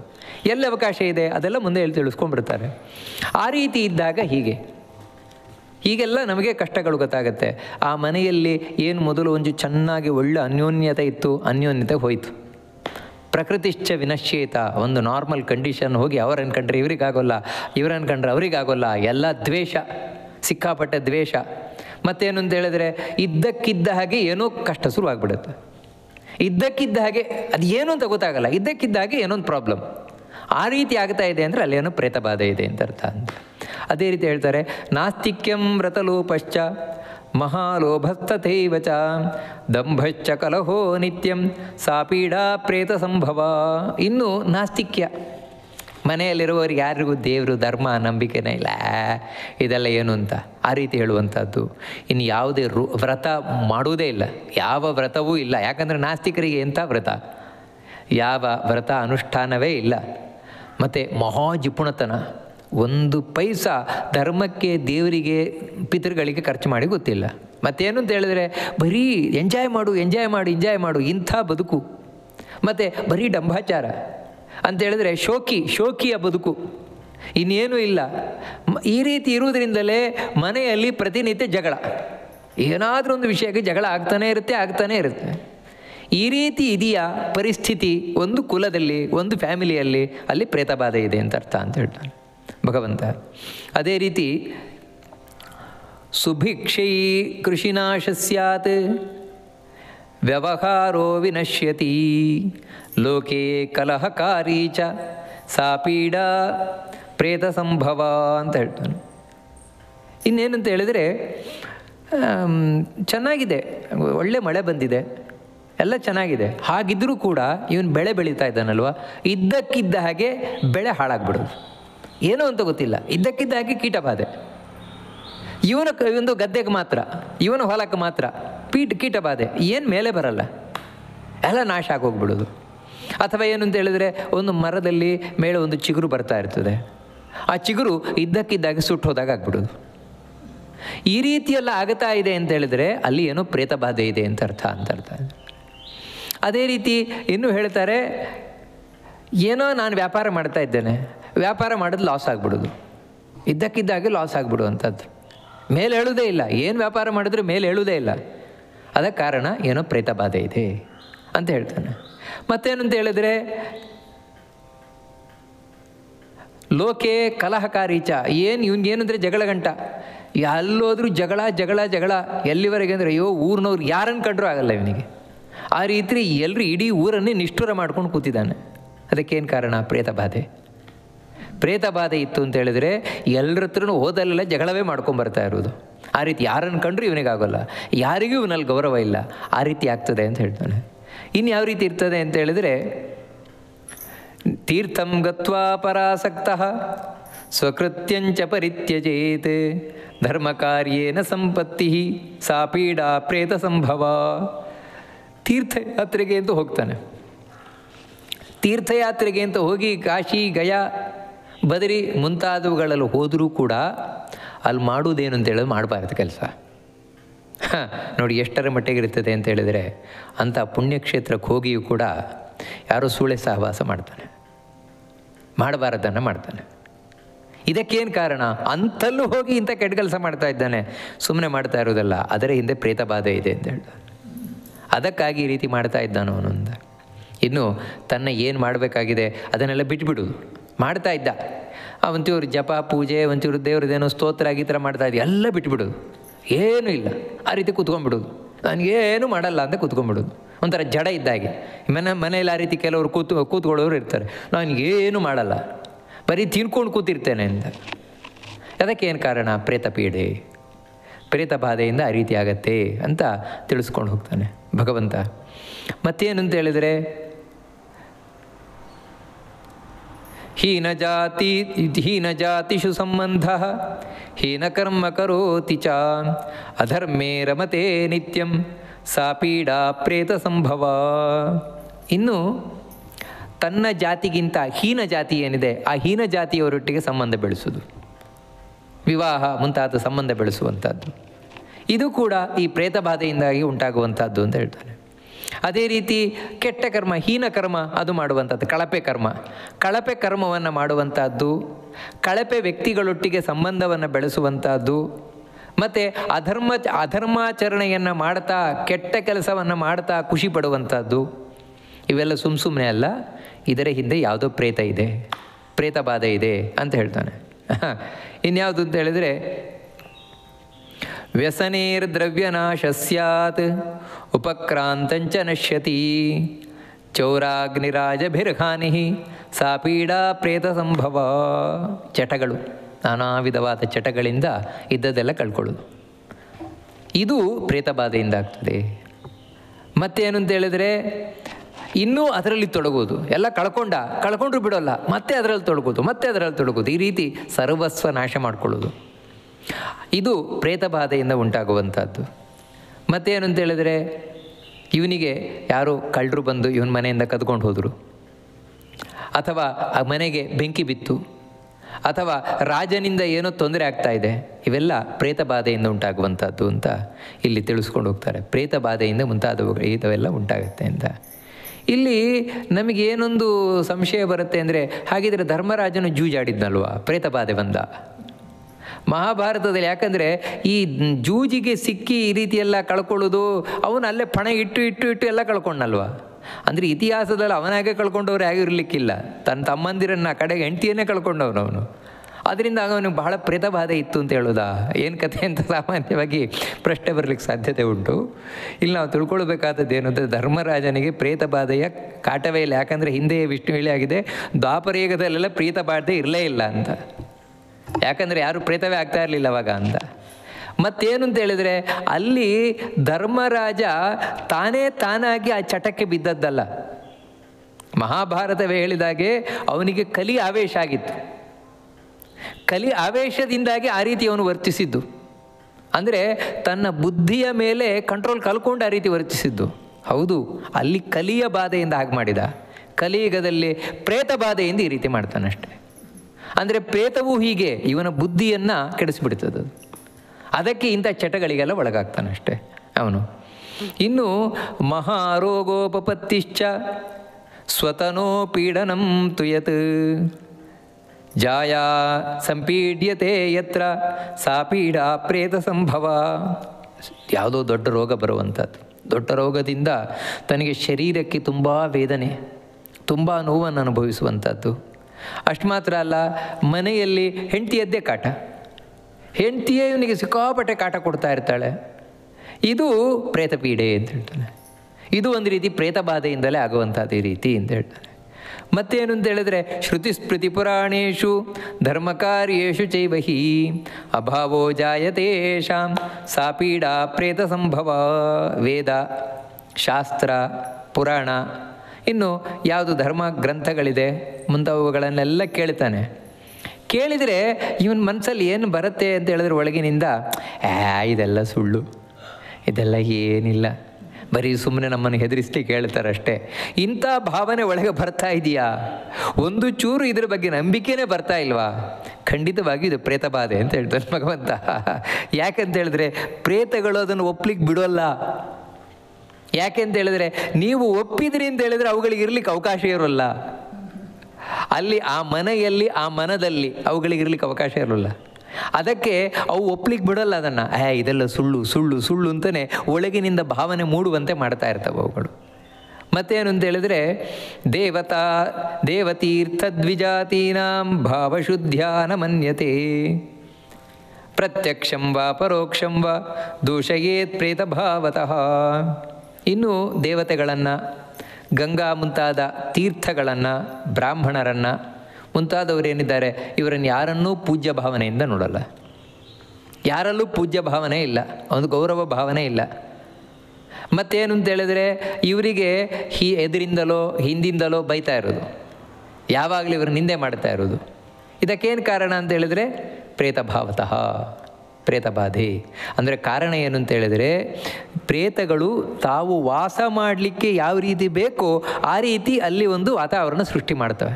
ಅದು ಹೇಗಂದರೆ ಹೀಗೆ, ನೀವು ಏನೂ ಒಳ್ಳೇದು ಮಾಡಲಿಕ್ಕೆ ಬಿಡೋಲ್ಲ ಅವುಗಳು. ನೀವು ಯಾಕಂದರೆ ಈ ವೇದ ಶಾಸ್ತ್ರ ಪುರಾಣ ಸತ್ಯ ಅಂತ ನಿಮ್ಮ ಮನಸ್ಸಿಗೆ ಬಂತು ಅಂತ ಹೇಳಿದರೆ ಆಮೇಲೆ ಸ್ವಲ್ಪ ಆದರೂ ದೇವ್ರಿಗೊಂದು ದೀಪ ಆದರೂ ಹಚ್ಚಿಡ್ತೀರಲ್ವಾ. ಕೃಷ್ಣ ರಾಮ ಗೋವಿಂದ ಅಂತಲೂ ಬಾಯಿಂದ ಬರ್ತದಲ್ವಾ, ಅಷ್ಟು ಬಂದರೂ ಸಾಕು ಅವುಗಳಿಗೆ ಅವಕಾಶ ಕಮ್ಮಿ ಆಗಿಬಿಡ್ತದೆ. ಆ ಮನೆಯಲ್ಲಿ ಇರಲಿಕ್ಕಾಗೋಲ್ಲ ಅವುಗಳಿಗೆ, ಆ ಮನಸ್ಸಿನಲ್ಲಿ ಇರಲಿಕ್ಕಾಗೋಲ್ಲ. ಅದಕ್ಕೋಸ್ಕರ ಆದಷ್ಟು ಆ ರೀತಿ ಆಗದ ಹಾಗೆ ಮೈಂಟೈನ್ ಮಾಡ್ತಾ ಇರ್ತಾವೆ ಅವುಗಳು, ಇವನ ಮನಸ್ಸನ್ನು, ಇವನ ಮನೆಯನ್ನು. ಮತ್ತೇನು ಅಂತ ಹೇಳಿದ್ರೆ ಸ್ತ್ರೀಣಾಂ ಗರ್ಭ ವಿನಾಶ ಸ್ಯಾತ್ ನ ಪುಣ್ಯಂ ನಶ್ಯತೆ ತಥಾ ಸಪುಷ್ಪಂ ನಶ್ಯತೆ ತಥಾ. ಸ್ತ್ರೀಣಾಂ ಗರ್ಭ ವಿನಾಶ ಸ್ಯಾನ್ ನ ಪುಷ್ಪಂ ದೃಶ್ಯತೆ ತಥಾ ಬಾಲಾನಾಂ ಮರಣಂ ಯತ್ರ ಸಾ ಪೀಡಾ ಪ್ರೇತ ಸಂಭವ. ಎಂದು ಹೇಳ್ತಾರೆ ನೋಡಿ. ಸ್ತ್ರೀಯರಲ್ಲಾಗಬೇಕಾದ್ರೆ ಅಬಾರ್ಷನ್ ಆಗ್ತಾ ಇರೋದು, ಗರ್ಭಪಾತ, ಆಗಾಗ ಗರ್ಭಪಾತ, ಗರ್ಭ ನಿಲ್ಲುವುದಿಲ್ಲ, ಆ ರೀತಿ ಆಗುವಂಥದ್ದು. ಅಥವಾ ಸರಿಯಾಗಿ ಮುಟ್ಟು ಬರದೇ ಇರುವಂಥದ್ದು, ಸರಿಯಾದ ಕಾಲಕ್ಕೆ ಅಂದರೆ ಪ್ರತಿ ತಿಂಗಳು ರಜಸ್ವಲೆ ಆಗಬೇಕು, ಆ ರೀತಿ ಆಗದೇ ಇರುವಂಥದ್ದು. ಇದಕ್ಕೂ ಕಾರಣ ಪ್ರೇತಬಾಧೆ ಅಂತ ಹೇಳ್ತಾರೆ. ಪ್ರೇತಬಾಧೆಯಿಂದಾಗಿ ಈ ರೀತಿ ಆಗತ್ತೆ, ಸರಿಯಾಗಿ ಬರದೇ ಇರುವಂಥದ್ದು ಅಂತ ಹೇಳ್ತಾನೆ. ಇನ್ನು ಬಾಲಾನ ಮರಣಂ ಯತ್ರೆಯಲ್ಲಿ ಸಣ್ಣ ಸಣ್ಣ ಮಕ್ಕಳು ಸಾಯ್ತಾ ಇರ್ತಾರೆ, ಅದು ಪ್ರೇತಬಾಧೆ ಅಂತ ಹೇಳ್ತಾನೆ. ಅದೇ ರೀತಿ ಪುಷ್ಪಂ ಪ್ರದೃಶ್ಯತೆ ಯತ್ರ ಫಲಂ ನೇವ ಪ್ರದೃಶ್ಯತೆ ವಿರೋಧೋ ಭಾರ್ಯೆಯ ಸಾರ್ಧಂ ಸಾ ಪೀಡಾ ಪ್ರೇತ ಸಂಭವ. ಇನ್ನು ಕೆಲವು ಹೆಣ್ಣುಮಕ್ಕಳು ಏನೇನು ಅಂತ ಹೇಳಿದ್ರೆ ಕರೆಕ್ಟಾಗಿ ಅವರು ಮುಟ್ಟಾಕ್ತಾರೆ, ಪ್ರತಿ ತಿಂಗಳು ಕೂಡ ಸರಿಯಾದ ವೇಳೆ, ಅಂದರೆ ಅವರಿಗೆ ಇದೇನೂ ಪ್ರಾಬ್ಲಮ್ ಇಲ್ಲ, ಮುಟ್ಟಾಗುವ ಪ್ರಾಬ್ಲಮ್ ಏನೂ ಇಲ್ಲ, ಆದರೆ ಗರ್ಭಿಣಿ ಆಗಲ್ಲ. ಅದು ಯಾಕೆ ಕೇಳಿದರೆ ಕಾರಣ ಗೊತ್ತಾಗಲ್ಲ. ನೀವು ಡಾಕ್ಟ್ರ್ ಹತ್ರ ಹೇಳಿದರೆ ಇಲ್ಲ ನೀವೆಲ್ಲ ನಾರ್ಮಲ್ ಆಗಿದ್ದಿರಲ್ವ, ನಿಮಗೇನು ತೊಂದರೆ ಇಲ್ವಲ್ಲ ಅಂತ ಹೇಳ್ತಾರೆ, ಆದರೆ ಗರ್ಭಿಣಿ ಆಗಲ್ಲ. ಇದಕ್ಕೇನು ಕಾರಣ? ಪ್ರೇತಬಾಧೆ ಅಂತ ಹೇಳ್ತಾರೆ. ಪ್ರೇತಬಾಧೆಯಿಂದಾಗಿ ಈ ರೀತಿ ಆಗತ್ತೆ ಅಂತ ಹೇಳ್ತಾರೆ. ಇನ್ನು ಹೆಂಡತಿಯೊಟ್ಟಿಗೆ ವಿರೋಧ, ಹೆಂಡತಿಯನ್ನು ಕಂಡ್ರಾಗಲ್ಲ ಇವನಿಗೆ, ಇವನನ್ನು ಕಂಡ್ರಾಗಲ್ಲ ಹೆಂಡತಿಗೆ.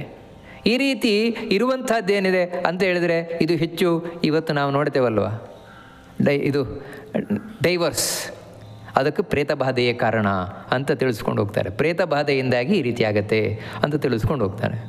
ಅದೇ ರೀತಿ ಭಾವಶುದ್ಧ್ಯಾನ ಕುರುತೆ ಶ್ರಾದ್ದಂ ಸಂವತ್ಸರಾಧಿಕಂ ಸ್ವಯಮೇವ ನ ಕುರುವೀತ ಸಾ ಪೀಡಾ ಪ್ರೇತ ಸಂಭವ. ಇನ್ನು ಕೆಲವು ಯಾವ ರೀತಿ ಅಂತ ಹೇಳಿದರೆ ಒಂದು ವಾರ್ಷಿಕ ಶ್ರಾದ್ದ, ತಂದೆ ತಾಯಿಂದರ ಶ್ರಾದ್ದ ಮುಂತಾದವುಗಳು, ಆ ಶ್ರಾದ್ದವನ್ನು ಭಕ್ತಿಯಿಂದ ಮಾಡಲ್ಲ, ಶ್ರದ್ಧೆಯಿಂದ ಮಾಡಲ್ಲ. ಮತ್ತು ಕಾಟಾಚಾರಕ್ಕೆ ಮಾಡೋದು, ಅಂದರೆ ಭಕ್ತಿ ಶ್ರದ್ಧೆ ಅಂದರೆ ಯಾವ ರೀತಿ ಮಾಡಬೇಕೋ ಆ ರೀತಿ ಮಾಡಲ್ಲ. ನಿಜವಾಗಲೂ ಶ್ರಾದ್ದವನ್ನು ಮಧ್ಯಾಹ್ನದ ವೇಳೆಯಲ್ಲಿ ಮಾಡಬೇಕು. ಮತ್ತೇನು ಅಂತ ಹೇಳಿದರೆ ತಾನು ಊರವರಿಗೆಲ್ಲ ಹೇಳಿ ಮಾಡೋದಲ್ಲ, ಮತ್ತು ಎಷ್ಟು ಮಂದಿ ಕರಿಬೇಕು ಅವರನ್ನು ಮಾತ್ರ ಕರೆದು ಎಷ್ಟು ಶುದ್ಧ ಉಂಟು ಅಷ್ಟು ಶುದ್ಧದಿಂದ ಶ್ರದ್ಧೆಯಿಂದ ಮಾಡಬೇಕು. ಆ ರೀತಿ ಏನಿಲ್ಲ. ಮತ್ತು ಬೆಳಗ್ಗೆ ಬೇಗ ಮಾಡಿ ಮುಗಿಸಿ ಆಯಿತು, ಯಾಕಂದರೆ ಕಾಟಾಚಾರಕ್ಕೆ ಮಾಡಬೇಕಲ್ಲ ಅಂತ ಮಾಡಿ ಮುಗಿಸ್ಬಿಡುವಂಥದ್ದು. ಈ ರೀತಿ ಶ್ರದ್ಧೆ ಇಲ್ಲದೆ ಮಾಡುವ ಈ ಸಂವತ್ಸರ ಶ್ರಾದ್ದಾದಿಗಳೇನಿದೆ ಇದಕ್ಕೆ ಕಾರಣ ಪ್ರೇತಬಾಧೆ ಅಂತ ಹೇಳ್ತಾರೆ. ಪ್ರೇತಬಾಧೆಯಿಂದ ಈ ರೀತಿ ಆಗತ್ತೆ. ಅಥವಾ ಇನ್ನೊಂದೇನು ಅಂದರೆ ತಾನೇ ಮಾಡಲ್ಲ, ಪಿತೃ ಕಾರ್ಯ ತಾನೇ ಮಾಡಲ್ಲ, ಮತ್ತು ಇನ್ನೊಬ್ಬರ ಹತ್ರ ಯಾರ ಥರನೂ ಮಾಡಿಸೋದು. ಯಾಕಂತ ಹೇಳಿದ್ರೆ ಅಯ್ಯೋ ನಾನು ಮಾಡಲಿಕ್ಕಾಗಲ್ಲ, ನೀವು ಮಾಡಿಬಿಟ್ಟು ನಾನು ದುಡ್ಡು ಕೊಡ್ತೇನೆ, ಹಾಕ್ಕೊಡ್ತೇನೆ, ಈ ರೀತಿ. ಇದು ಪ್ರೇತ ಬಾಧೆಯಿಂದ. ಕಾರಣ ಏನು ಅಂತ ಹೇಳಿದರೆ ಇವೆಲ್ಲ ಬಹಳ ನಮಗೆ ರೆಸಿಸ್ಟೆನ್ಸ್ ಪವರನ್ನು ತಂದುಕೊಡುವಂಥದ್ದು, ಆತ್ಮಶಕ್ತಿಯನ್ನು ತಂದುಕೊಡುವಂಥದ್ದು. ಆತ್ಮಶಕ್ತಿ ಇತ್ತು ಅಂತೇಳಿದರೆ ಮನುಷ್ಯನಿಗೆ ಇಂಥ ದುಷ್ಟಶಕ್ತಿಗಳು ಯಾವುದೇ ಬಾಧೆ ಕೊಡಲಿಕ್ಕಾಗಲ್ಲ. ಆದರೆ ಆ ಪ್ರೇತಗಳು ಯಾವ ರೀತಿ ಅಂದರೆ ಸ್ವಲ್ಪ ಅವುಗಳಿಗೆ ಅವಕಾಶ ಕೊಟ್ಟರೆ ಸಾಕು, ಆಮೇಲೆ ನಮ್ಮ ಮನಸ್ಸು ಬುದ್ಧಿಯನ್ನು ಪ್ರವೇಶ ಮಾಡಿ ಈ ರೀತಿ ಎಲ್ಲ ಮಾಡಿಟ್ಬಿಡ್ತವೆ. ಅದರಿಂದ ಏನು ಅಂತ ಹೇಳಿದ್ರೆ ಕಾಟಾಚಾರಕ್ಕೆ ಮಾಡುವುದು. ಅದರಿಂದ ಏನು ಅಂತ ಹೇಳಿದ್ರೆ ಇವನಿಗೇನೋ ನಾನು ಮಾಡಿದೆ ಅಂತ. ಆದರೆ ಪ್ರೇತಗಳಿಗೆ ಇವನಿಗೇನು ರೆಸಿಸ್ಟೆನ್ಸ್ ಪವರ್ ಬಂದಿಲ್ಲ, ಆದರೆ ಆರಾಮಾಗಿ ಇವನಲ್ಲೇ ಕೂತಿರ್ತವೆ, ಆ ಮನೆಯಲ್ಲೇ ಕೂತಿರ್ತವೆ, ಈ ರೀತಿ. ಮತ್ತೇನೆಂದರೆ ಕಲಹೋ ಘಾತಕಾಶ್ಚೈವ ಪುತ್ರ ಶತ್ರುಮಿವಾತ್ಮಜ ನ ಪ್ರೀತಿರ್ ನ ಚ ಸೌಖ್ಯಂಚ ಸಾ ಪೀಡಾ ಪ್ರೇತ ಸಂಭವ. ಇಂದು ಒಂದು ಮನೆಯಲ್ಲಿ ಮಕ್ಕಳಿದ್ದಾರೆ, ಒಂದು 2, 3, 4 ಮಕ್ಕಳಿದ್ದಾರೆ ಅಂತ ತಿಳ್ಕೊಳ್ಳಿ. ಅವ್ರಿಗೆ ಯಾವಾಗಲೂ ಜಗಳಾಡಿ, ಗಂಡು ಮಕ್ಕಳು ಯಾವಾಗಲೂ ಜಗಳ ಆಡ್ತಾನೆ ಇರೋದು, ಜಗಳ ಆಡ್ತಾನೆ. ಯಾವ ರೀತಿ ಅಂತ ಹೇಳಿದ್ರೆ ಆ ಅಮ್ಮಂದ್ರೆ ಹೇಳೋದು, ಯಾವ ಜನ್ಮದಲ್ಲಿ ಶತ್ರುಗಳಾಗಿದ್ರು ಇವರು ಮಕ್ಕಳಾಗಿ ಉಟ್ಕೊಂಡ್ಬಿಟ್ಟಿದ್ದಾವೆ ಅಂತ. ಅಣ್ಣ ತಮ್ಮಂದರಾಗ್ಬಿಟ್ಟಿದ್ದಾರೆ, ಶತ್ರುಗಳಾಗಿದ್ರೇನು ಅಂತ. ಹಾಗೆ ಶತ್ರುಗಳಂತೆ ತಾವು ಜಗಳ ಮಾಡಿಕೊಳ್ಳುವಂಥದ್ದು. ಈ ರೀತಿ ಇರುವ ಮತ್ತೇನು ಅಂದರೆ ಪ್ರೀತಿಯೇ ಇಲ್ಲ, ಪರಸ್ಪರ ಪ್ರೀತಿಯೇ ಇಲ್ಲ. ಇದಕ್ಕೂ ಕಾರಣವೂ ಕೂಡ ಪ್ರೇತಬಾಧೆ ಅಂತ ತಿಳಿಸ್ಕೊಂಡು ಹೋಗ್ತಾರೆ. ಅದೇ ರೀತಿ ಪಿತೃರ್ವಾಕ್ಯನ್ನ ಕುರುತೆ ಸ್ವಪತ್ನೇನ ಚ ಸೇವತೆ ಪರದಾರಾಪಕರ್ಷೀ ಚ ಸಾ ಪೀಡಾ ಪ್ರೇತ ಸಂಭವ. ತಂದೆಯ ಮಾತನ್ನು ಮಕ್ಕಳು ಕೇಳುವುದಿಲ್ಲ ಮನೆಯಲ್ಲಿ. ಮತ್ತು ಗಂಡನಿಗೆ ಹೆಂಡತಿ ಇಷ್ಟ ಆಗೋದಿಲ್ಲ. ಮತ್ತೇನು ಅಂತ ಹೇಳಿದ್ರೆ ಇನ್ನೊಬ್ಬಳು ಯಾರೋ ಹೆಂಡತಿಯನ್ನೇ ಇಷ್ಟಪಡುವುದು, ಅಂದರೆ ಪರಸ್ತ್ರೀಯನ್ನು ಇಷ್ಟಪಡ್ತಾ ಇದ್ದಾನೆ, ತನ್ನ ಹೆಂಡತಿಯನ್ನು ಇಷ್ಟಪಡ್ತಾ ಇಲ್ಲ. ಈ ರೀತಿ ಇರುವಂತಹ ವ್ಯಕ್ತಿ ನಾವು ಕಾಣ್ತಾ ಇದ್ದಾನೆ, ಆ ಕುಟುಂಬ ಕಾಣ್ತಾ ಇದ್ದಾನೆ, ಅಲ್ಲಿ ಪ್ರೇತಬಾಧೆ ಇದೆ ಅಂತ ತಿಳಿಸ್ಕೊಂಡು ಹೋಗ್ತಾರೆ. ಮತ್ತು ವಿಕರ್ಮಣ ಭವೇತ್ ಪ್ರೇತೋ ವಿಧಿಹೀನ ಕ್ರಿಯಸ್ತಥಾ ತತ್ಕಾಲೇ ದುಷ್ಟ ಸಂಸರ್ಗಾತ್ ವೃಷೋತ್ಸರ್ಗಾದೃತೆ ತಥಾ. ವಾಸ್ತವಿಕವಾಗಿ ಒಂದೇ ಮಾತಲ್ಲಿ ಹೇಳಬೇಕು ಅಂದರೆ ಪ್ರೇತ ಜನ್ಮ ಒಬ್ಬ ವ್ಯಕ್ತಿಗೆ ಹೇಗೆ ಬರುತ್ತೆ ಅಂದರೆ ಪ್ರೇತ ಬಾಧೆ ಹೇಗೆ ಅಂತ ಇಲ್ಲಿವರೆಗೆ ತಿಳಿಸ್ಕೊಂಡು ಹೋದ ಭಗವಂತ. ಇನ್ನು ಈ ಪ್ರೇತ ಜನ್ಮಕ್ಕೆ ಕಾರಣ ಏನು ಅಂತ ಹೇಳಿದರೆ ಯಾರು ಕೆಟ್ಟ ಕರ್ಮನೇ ಮಾಡ್ಕೊಂಡು ಬದುಕಿರ್ತಾರೋ, ಕೆಟ್ಟ ಕೆಲಸನೇ ಮಾಡ್ತಾ ಇರುವಂಥವ್ರು. ಮತ್ತೇನು ಅಂತ ಹೇಳಿದ್ರೆ ಏನು ಮಾಡ್ತಾರೆ ಅದಕ್ಕೆ ಯಾವುದೇ ರಿಸ್ಟ್ರಿಕ್ಷನ್ ಇಲ್ಲ. ಯಾಕಂದರೆ ಶಾಸ್ತ್ರ ಹೇಳ್ತದೆ ಹೀಗೆ ಮಾಡ್ರಪ್ಪ, ಹೀಗೆ ಮಾಡಬೇಡಿ ಅಂತ. ಅದೇನಿಲ್ಲ. ಮತ್ತು ನಾವು ಹೀಗೆ ಮಾಡೋದು, ನಾವು ಮಾಡಿದ್ದೇ ಸರಿ, ಈ ರೀತಿ ಹೇಳಿ ಯಾರು ಬದುಕ್ತಾ ಇರ್ತಾರೆ ಅಂಥವರಿಗೆ ಇಂತಹ ಪ್ರೇತ ಬಾಧೆ ಬರ್ತದೆ ಅಂತ ತಿಳಿಸ್ಕೊಂಡು ಹೋಗ್ತಾರೆ. ಮತ್ತು ಯಾರಿಗೆ ಸತ್ತ ಮೇಲೆ ವೃಷೋತ್ಸರ್ಗ ಮುಂತಾದವುಗಳ ಆಗಿಲ್ಲ, ಮುಂದೆ ಹೇಳಿದಾರೆ ಆ ವಿಧಾನವನ್ನೆಲ್ಲ, ಅವರಿಗೆ ಈ ಪ್ರೇತ ಬಾಧೆ ಬರ್ತದೆ. ಮತ್ಯಾರಿಗೆ ಅಂತ ಹೇಳಿದರೆ ದಾಹ ಕ್ರಿಯಾದಿಲೋಪಶ್ಚ ಖಟ್ವಾದಿ ಮೃತಿದೋಷತಃ ಪ್ರೇತತ್ವಂ ಸುಸ್ಥಿರಂ ತಸ್ಯ ವಾಕ್ಚೇಷ್ಟಾದಿ ವಿವರ್ಜಿತಂ. ಇನ್ನು ಯಾರಿಗೆ ಸತ್ತ ಮೇಲೆ ದೇಹಕ್ಕೆ ಬೇಕಾದ ಸಂಸ್ಕಾರ ಆಗಿಲ್ಲ, ಅಂದರೆ ಆ ದೇಹವನ್ನು ಸುಡುವಂಥದ್ದು ಮುಂತಾದು, ಈ ದಹನ ಸಂಸ್ಕಾರ ಆಗದೇ ಇದ್ದರೂ ಕೂಡ ಪ್ರೇತತ್ವ ಹಾಗೆ ಉಳ್ಕೊಂಡ್ಬಿಡ್ತದೆ ಆ ವ್ಯಕ್ತಿಗೆ ಅಂತ ಹೇಳ್ತಾರೆ. ಅಂದರೆ ಇದು ಯಾಕೆ ಗಮನಿಸಬೇಕಾದದ್ದೊಂದು, ಇವತ್ತು ಸತ್ತ ಮೇಲೆ ದೇಹದಾನ ಅಂತ ಒಂದು ಇದು ಹೊಸದಾಗಿ ಶುರುವಾಗಿದೆ. ಅಂದರೆ ಶವವನ್ನು ಕೊಟ್ಟುಬಿಡೋದು, ಯಾವುದೋ ಆಸ್ಪತ್ರೆಗೋ ಎಲ್ಲಿಗೋ ಕೊಟ್ಬಿಡೋದು, ಪಾಪ ಅವರಿಗಾದರೂ ಉಪಯೋಗ ಆಗತ್ತಲ್ವ. ಸುಮ್ಮನೆ ಸುಟ್ಟುಬಿಟ್ರೆ ಅದು ವೇಸ್ಟ್ ಆಗತ್ತೆ, ಅದಕ್ಕಿಂತ ಕೊಟ್ಟರೆ 10 ಜನರಿಗೆ ಉಪಕಾರ ಆಗತ್ತಲ್ವ ಅಂತ ಹೇಳಿ ನಾವು ದಾನ ಅಂತ ಕೊಟ್ಟುಬಿಡ್ತೇವೆ. ವಾಸ್ತವಿಕವಾಗಿ ಇದು ಮಹಾಪಾಪ. ಕಾರಣ ಏನು ಅಂತ ಹೇಳಿದರೆ ಆ ದೇಹ ದಹನ ಆಗದೇ ಇದ್ದರೆ ಆ ವ್ಯಕ್ತಿಗೆ ಪ್ರೇತತ್ವ ಹೋಗುವುದಿಲ್ಲ. ಮತ್ತೇನು ಅಂತ ಹೇಳಿದರೆ ಅವನು ಕಾಟ ಕೊಡ್ಲಿಕ್ಕೆ ಶುರು ಮಾಡ್ತಾನೆ ಆ ಜೀವ ಅಂತ ತಿಳಿಸ್ಕೊಂಡು ಹೋಗ್ತಾರೆ. ಅಲ್ಲ, ಮತ್ತೆ ಅದು ಸುಮ್ಮನೆ ಸುಟ್ಟು ವೇಸ್ಟ್ ಮಾಡೋದಲ್ಲ, ವೇಸ್ಟ್ ಅಲ್ಲ, ನಾಸ್ತಿಕನಾದವನಿಗೆ ಮಾತ್ರ ಅದು ವೇಸ್ಟ್ ಅಂತ ಕಾಣಿಸ್ತದೆ ಅಷ್ಟೇ. ಆದರೆ ಆ ಯಾರು ಆಸ್ತಿಕನಾಗಿದ್ದಾನೆ, ಆಸ್ತಿಕನಾದವನಿಗೆ ಆ ದೇಹವನ್ನು ಸುಡುವುದರಿಂದಲೇ ಅವನ ಅಂತ್ಯ ಸಂಸ್ಕಾರ ಆರಂಭ ಆಗುವಂಥದ್ದು, ಅಂತ್ಯಕ್ರಿಯೆ ಆರಂಭ ಆಗುವಂಥದ್ದು. ಅದನ್ನು ಮುಂದೆ ಇಲ್ಲಿ ತಿಳಿಸ್ಕೊಂಡು ಹೋಗ್ತಾರೆ. ಅದಕ್ಕೆ ಯಾರು ಆಸ್ತಿಕರಾಗಿದ್ದಾರೆ, ದೇವರಲ್ಲಿ ಧರ್ಮದಲ್ಲಿ ನಂಬಿಕೆ ಉಳ್ಳವರಾಗಿದ್ದಾರೆ, ಖಂಡಿತವಾಗಿಯೂ ಅವರು ತಮ್ಮ ದೇಹವನ್ನು ಸತ್ತ ಮೇಲೆ ನಾನು ಆಸ್ಪತ್ರೆಗೆ ಕೊಡ್ತೇನೆ, ಅಲ್ಲಿಗೆ ಕೊಡ್ತೇನೆ ಬರೆಯುವುದು ಸರಿ ಅಲ್ವೇ ಇಲ್ಲ ಅದು. ಅದರಿಂದಾಗಿ ತಾನೇ ತನ್ನ ನರಕಕ್ಕೆ, ತನ್ನ ಪ್ರೇತತ್ವಕ್ಕೆ ನಾಂದಿ ಹಾಡಿದಾಗ ಆಯ್ತಷ್ಟೇ. ಇನ್ನು ಯಾರು ನಾಸ್ತಿಕರಾಗಿದ್ದಾರೆ, ನಾಸ್ತಿಕರಾದವರು ಖಂಡಿತವಾಗಿಯೂ ದೇಹವನ್ನು ಆಸ್ಪತ್ರೆಗೆ ಕೊಡಲಿ. ಕಾರಣ ಏನು ಅಂತ ಹೇಳಿದ್ರೆ ಅವರ ದೇಹದಿಂದ ಸುಟ್ಟರೂ ಕೂಡ ಏನು ಪ್ರಯೋಜನ ಇಲ್ಲ, ಅದು ವೇಸ್ಟೇ ಅದು. ಯಾವ ರೀತಿ ಮಹಾಭಾರತ ಕಾಲದಲ್ಲಿ ಭೀಮಸೇನ ಹಾಗೆ ಮಾಡ್ತಾ ಇದ್ದಂತೆ. ಧರ್ಮರಾಜ ರಾಜ್ಯಭಾರ ಮಾಡ್ತಾ ಇರಬೇಕಾದ್ರೆ ಯಾರು ದೇವರನ್ನು ನಿಂದೆ ಮಾಡ್ತಾರೆ, ಯಾರು ದೇವರ ಧರ್ಮದ ದ್ವೇಷಿಗಳಿದ್ದಾರೆ, ಅವ್ರ ಹೆಣ ಸುಡ್ಲಿಕ್ಕೂ ಭೀಮಸೇನ ಬಿಡ್ತಾ ಇರಲಿಲ್ವಂತೆ. ಮತ್ತೇನೆಂದರೆ ಅಂಥ ದೇಹವನ್ನು ರಣಹದ್ದುಗಳಿಗೆ ಹಾಕ್ತಾ ಇದ್ದಂತೆ, ನರಿಗೆ ನಾಯಿಗಳು ತಿನ್ಕೊಂಡು ಹೋಗಲಿ ಅಂತ, ಅವುಗಳಿಗಾದರೂ ಆಹಾರ ಆಗತ್ತೆ ಅಂತ. ಯಾಕಂದರೆ ಅಂತಹ ದೇಹ ಸುಡುವುದರಿಂದ ಕೇವಲ ಸೌದೆ ಕಟ್ಟಿಗೆ ವೇಸ್ಟ್ ಅಷ್ಟೇ ಅಂತ. ಮತ್ತು ಯಾರು ಭಗವದ್ ಭಕ್ತರಿದ್ದಾರೆ, ಆಸ್ತಿಕರಿದ್ದಾರೆ, ಧಾರ್ಮಿಕರಿದ್ದಾರೆ, ಅವ್ರ ದೇಹ ಮಾತ್ರ ಸುಡ್ಲಿಕ್ಕೆ ಪರ್ಮಿಷನ್ ಕೊಡ್ತಾ ಇದ್ದಂತೆ. ನೋಡಿ, ಈ ರೀತಿ ಯಾರು ಧಾರ್ಮಿಕರಿದ್ದಾರೆ, ಧರ್ಮದಲ್ಲಿ ಶ್ರದ್ಧೆ ನಂಬಿಕೆ ಉಳ್ಳವರು ಖಂಡಿತವಾಗಿಯೂ ದೇಹವನ್ನು ದಾನ, ಯಾಕಂದರೆ ದೇಹ ದಾನ ಮಾಡುವುದಂತ ಶಾಸ್ತ್ರದಲ್ಲಿ ಇಲ್ಲವೇ ಇಲ್ಲ.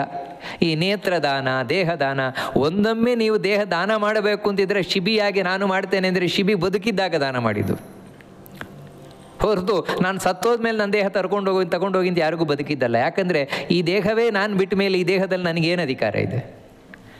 ಒಂದು ಬಾಡಿಗೆ ಮನೆಯಲ್ಲಿದ್ದು ಬಾಡಿಗೆ ಮನೆ ಬಿಟ್ಟು ಹೋಗಬೇಕಾದ್ರೆ ನಾನು ಯಾರಿಗೂ ಅದನ್ನು ಬರೆದು ಕೊಟ್ಟೆ ಅಂತ ಹೇಳಿದ್ರೆ, ಈ ಮನೆಯಲ್ಲಿ ನೀವೇನೇ ತೊಗೊಂಡ್ಬಿಡಿ ಅದನ್ನು ಅಂತ ಹೇಳಿದರೆ ನಡೀತದೇನು? ಯಾಕಂದರೆ ಆ ಬಾಡಿಗೆ ಮನೆಯ ಓನರ್ ಬೇರೆ ಇದ್ದಾನೆ, ಅದೇ ಈ ದೇಹದ ಓನರ್ ಬೇರೆ ಇದ್ದಾನೆ ದೇವರು.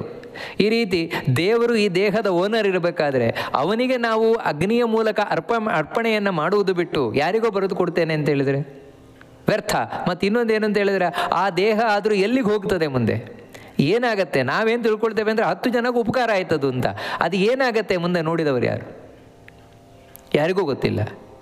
ಅದು ಮತ್ತೆ ಆ ದೇಹ ಎಲ್ಲಿಗೆ ಹೋಗಿ ಮತ್ತೆ ಅದರ ಒಂದು ತುಂಡಾಗಿ ಅದು ಯಾವುದೋ ನರಿ ನಾಯಿ ಮುಂತಾದವುಗಳು ತಿನ್ಕೊಂಡು ಹೋದು ಅಂತ ಹೇಳಿದರೆ ಅದರ ಪಾಪ ಆ ಜೀವನಿಗೂ, ಸತ್ತ ಜೀವನಿಗೂ, ಅದನ್ನು ಕೊಟ್ಟ ಜೀವನಿಗೂ, ಇಬ್ಬರಿಗೂ ಕೂಡ ಜನ್ಮಗಳಲ್ಲಿ ಕಾಡ್ತಾ ಇರ್ತದೆ. ಅದಕ್ಕಾಗಿಯೇ ಭಗವಂತ ಇಲ್ಲಿ ಎಚ್ಚರಿಕೆಯನ್ನು ಕೊಡ್ತಾ ಇದ್ದಾನೆ. ಯಾರಿಗೆ ದಾಹಕ್ರಿಯಾದಿಲೋಪಶ್ಚ, ಈ ದಾಹಕ್ರಿಯೆ ಮುಂತಾದವುಗಳ ಆಗಿಲ್ವೋ ಅವರಿಗೂ ಕೂಡ ಪ್ರೇತತ್ವ ಬರ್ತದೆ. ಅದೇ ರೀತಿ ಮಂಚದ ಮೇಲೆ ಸಾಯಬಾರದು ಅಂತ ಹೇಳ್ತಾರೆ. ಮಂಚದ ಮೇಲೆ ಸತ್ತ ದೋಷದಿಂದ, ಅಂದರೆ ಆಮೇಲೆ ಅಂತ್ಯ ಸಂಸ್ಕಾರಗಳೆಲ್ಲ ಮಾಡಿದರೆ ಆಗ್ತದೆ, ಮಾಡದೇ ಇದ್ದ ಪಕ್ಷದಲ್ಲಿ ಅದು ಕೂಡ ದೋಷ. ಅದರಿಂದಾಗಿಯೂ ಕೂಡ ಪ್ರೇತತ್ವ ಬರುವಂತಹ ಸಂಭವ ಇದೆ. ಒಟ್ಟಿಗೆ ಇಷ್ಟೇ, ಪ್ರೇತದೋಷ ಕುಲೇ ಯಸ್ಯ ಸುಖಂ ತತ್ರ ನ ವಿದ್ಯತೆ ಮತಿ ಪ್ರೀತಿರ್ರತಿರ್ ಬುದ್ಧಿ ಲಕ್ಷ್ಮೀ ಪಂಚವಿನಾಶನಂ. ಒಟ್ಟಿಗೆ ಹೇಳಿಬಿಡ್ತೇನೆ ಇಷ್ಟೇ, ಎಲ್ಲಿ ಪ್ರೇತ ದೋಷ ಇದೆಯೋ, ಯಾವ ಕುಲದಲ್ಲಿ ಪ್ರೇತ ಬಾಧೆ ಪ್ರೇತ ದೋಷ ಇದೆಯೋ ಅಲ್ಲಿ ಸುಖ ಇಲ್ಲ. 5 ನಾಶ ಆಗತ್ತೆ ಅಂತ ಹೇಳ್ತಾನೆ ಭಗವಂತ ಒಟ್ಟಿಗೆ. ಯಾವುದು ಅಂತ ಹೇಳಿದ್ರೆ, ಒಂದು ಬುದ್ಧಿ ನಾಶ ಆಗತ್ತೆ, ಅಂದರೆ ಬುದ್ಧಿ ಕೆಟ್ಟು ಹೋಯ್ತು. ಎರಡನೆಯದ್ದು ಪ್ರೀತಿ ನಾಶ ಆಗತ್ತೆ, ಅದಕ್ಕಾಗಿ ಒಬ್ಬರನ್ನು ಕಂಡ್ರೆ ಒಬ್ರಿಗಾಗಲ್ಲ, ಆ ರೀತಿ ಆಗತ್ತೆ. ಮೂರನೆಯದ್ದು ರತಿಹಿ, ಅಂದರೆ ಆಸಕ್ತಿ, ಯಾವುದರಲ್ಲಿ ಧರ್ಮದಲ್ಲಿ ಆಸಕ್ತಿ ಇಲ್ಲ, ಯಾವುದ್ರಲ್ಲೂ ಆಸಕ್ತಿ ಇಲ್ಲ, ಮತ್ತು ಸುಮ್ಮನೆ ಸೋಮಾರಿಗಳಾಗಿ ಕೂತ್ಕೊಂಡಿರೋದು, ಈ ರೀತಿ ಆಗ್ತದೆ. ಮತ್ತು ಇನ್ನೊಂದೇನು ಅಂತ ಹೇಳಿದ್ರೆ ಮನಸ್ಸು ಕೆಟ್ಟು ಹೋಗುತ್ತೆ.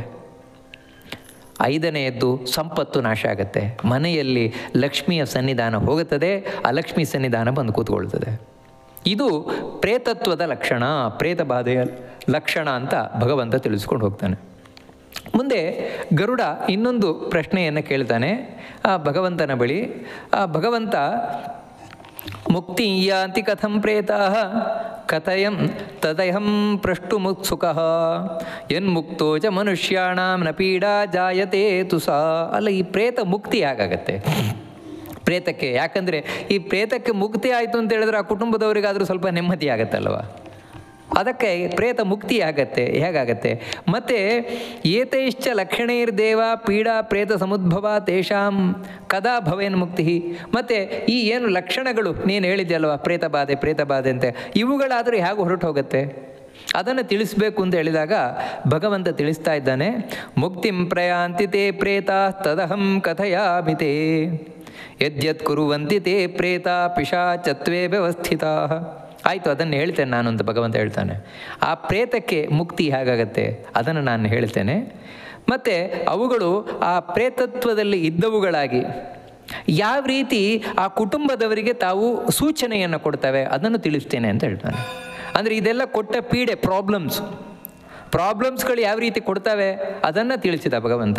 ಈಗ ಸೂಚನೆ ಯಾವ ರೀತಿ ಕೊಡ್ತದೆ ಅದಕ್ಕೆ ಹೇಳ್ತಾನೆ ಭಗವಂತ. ಹೇಳ್ತಾನೆ, ಕ್ಷುತ್ಪಿಪಾಸಾರ್ಧಿತಾಸ್ತೆ ವೈ ಪ್ರವಿಶೇಯುಸ್ವವೇಶ್ಮನಿ. ಸಾಮಾನ್ಯವಾಗಿ ಈ ಪ್ರೇತಗಳು ಗಾಳಿಯ ರೂಪದಲ್ಲಿರ್ತವೆ. ಅವುಗಳು ತಮ್ಮ ಮನೆಯನ್ನು ಪ್ರವೇಶ ಮಾಡುತ್ತವೆ. ಇದ್ಯಾರು ಅಂತ ಹೇಳಿದ್ರೆ ಸತ್ತು ಯಾರಿಗೆ ಸದ್ಗತಿಯಾಗಿಲ್ಲ ಅಂಥ ವ್ಯಕ್ತಿಗಳು ತಮ್ಮ ಮನೆಯನ್ನು ಪ್ರವೇಶ ಮಾಡ್ತಾರೆ. ಪ್ರವೇಶ ಮಾಡಿ ತಾವು ಪ್ರವಿಷ್ಟ ವಾಯುದೇಹೇನ ತಾವು ಯಾರನ್ನು ಪ್ರವೇಶ ಮಾಡ್ತವೆ ಅಂತ ಹೇಳಿದ್ರೆ ಯಾವುದಾದ್ರೂ ಒಬ್ಬ ವ್ಯಕ್ತಿಯನ್ನು ಪ್ರವೇಶ ಮಾಡಿ ಅವನಿಗೆ ಸ್ವಪ್ನದಲ್ಲಿ ಕೆಲವು ಸೂಚನೆಗಳನ್ನು ಕೊಡ್ತವೆ. ಅಂದರೆ ನೋಡಿ, ಅಷ್ಟು ಶಕ್ತಿ ಇದೆ ಇವುಗಳಿಗೆ. ಅದೊಂದು ಭಗವಂತನ ಏನೋ ಒಂದು ಕಾಣಿಸಿಕೊಳ್ತವೆ. ಅವುಗಳು ಮಲಗಿದಾಗ ರಾತ್ರಿ ವೇಳೆಯಲ್ಲಿ ಬೇರೆ ಬೇರೆ ರೀತಿಯಿಂದ ಚಿಹ್ನೆ ಕಾಣಿಸ್ಬೋದು ಅಂತ ಭಗವಂತ ಹೇಳ್ತಾನೆ. ಇನ್ನೂ ಒಂದು ರೀತಿ ಪ್ರೇತ ಹೇಗಂತ ಹೇಳಿದ್ರೆ ನರಕದಲ್ಲಿ ಶಿಕ್ಷೆಯನ್ನು ಅನುಭವಿಸಿ ಬಂದವುಗಳು. ಇವುಗಳಾದರೂ ಯಾವ ಬರ್ತವೆ ಅಂತ ಹೇಳಿದ್ರೆ ಕುಟುಂಬ ಅಂತಿಲ್ವಲ್ಲ, ಮತ್ತು ಯಾವ ಮನೆಯಲ್ಲಿ ಸೇರ್ಕೊಳ್ಳಿಕ್ಕೆ ಅವಕಾಶ ಇದೆಯೋ ಆ ಮನೆಗೆ ಬಂದು ಸೇರಿಕೊಳ್ತವೆ. ಏನು ಮಾಡ್ತವೆ ಇವುಗಳು ಅಂತ ಹೇಳಿದರೆ ತನ್ನ ಚಿಹ್ನೆಗಳನ್ನು ತೋರಿಸ್ತಾವಂತೆ.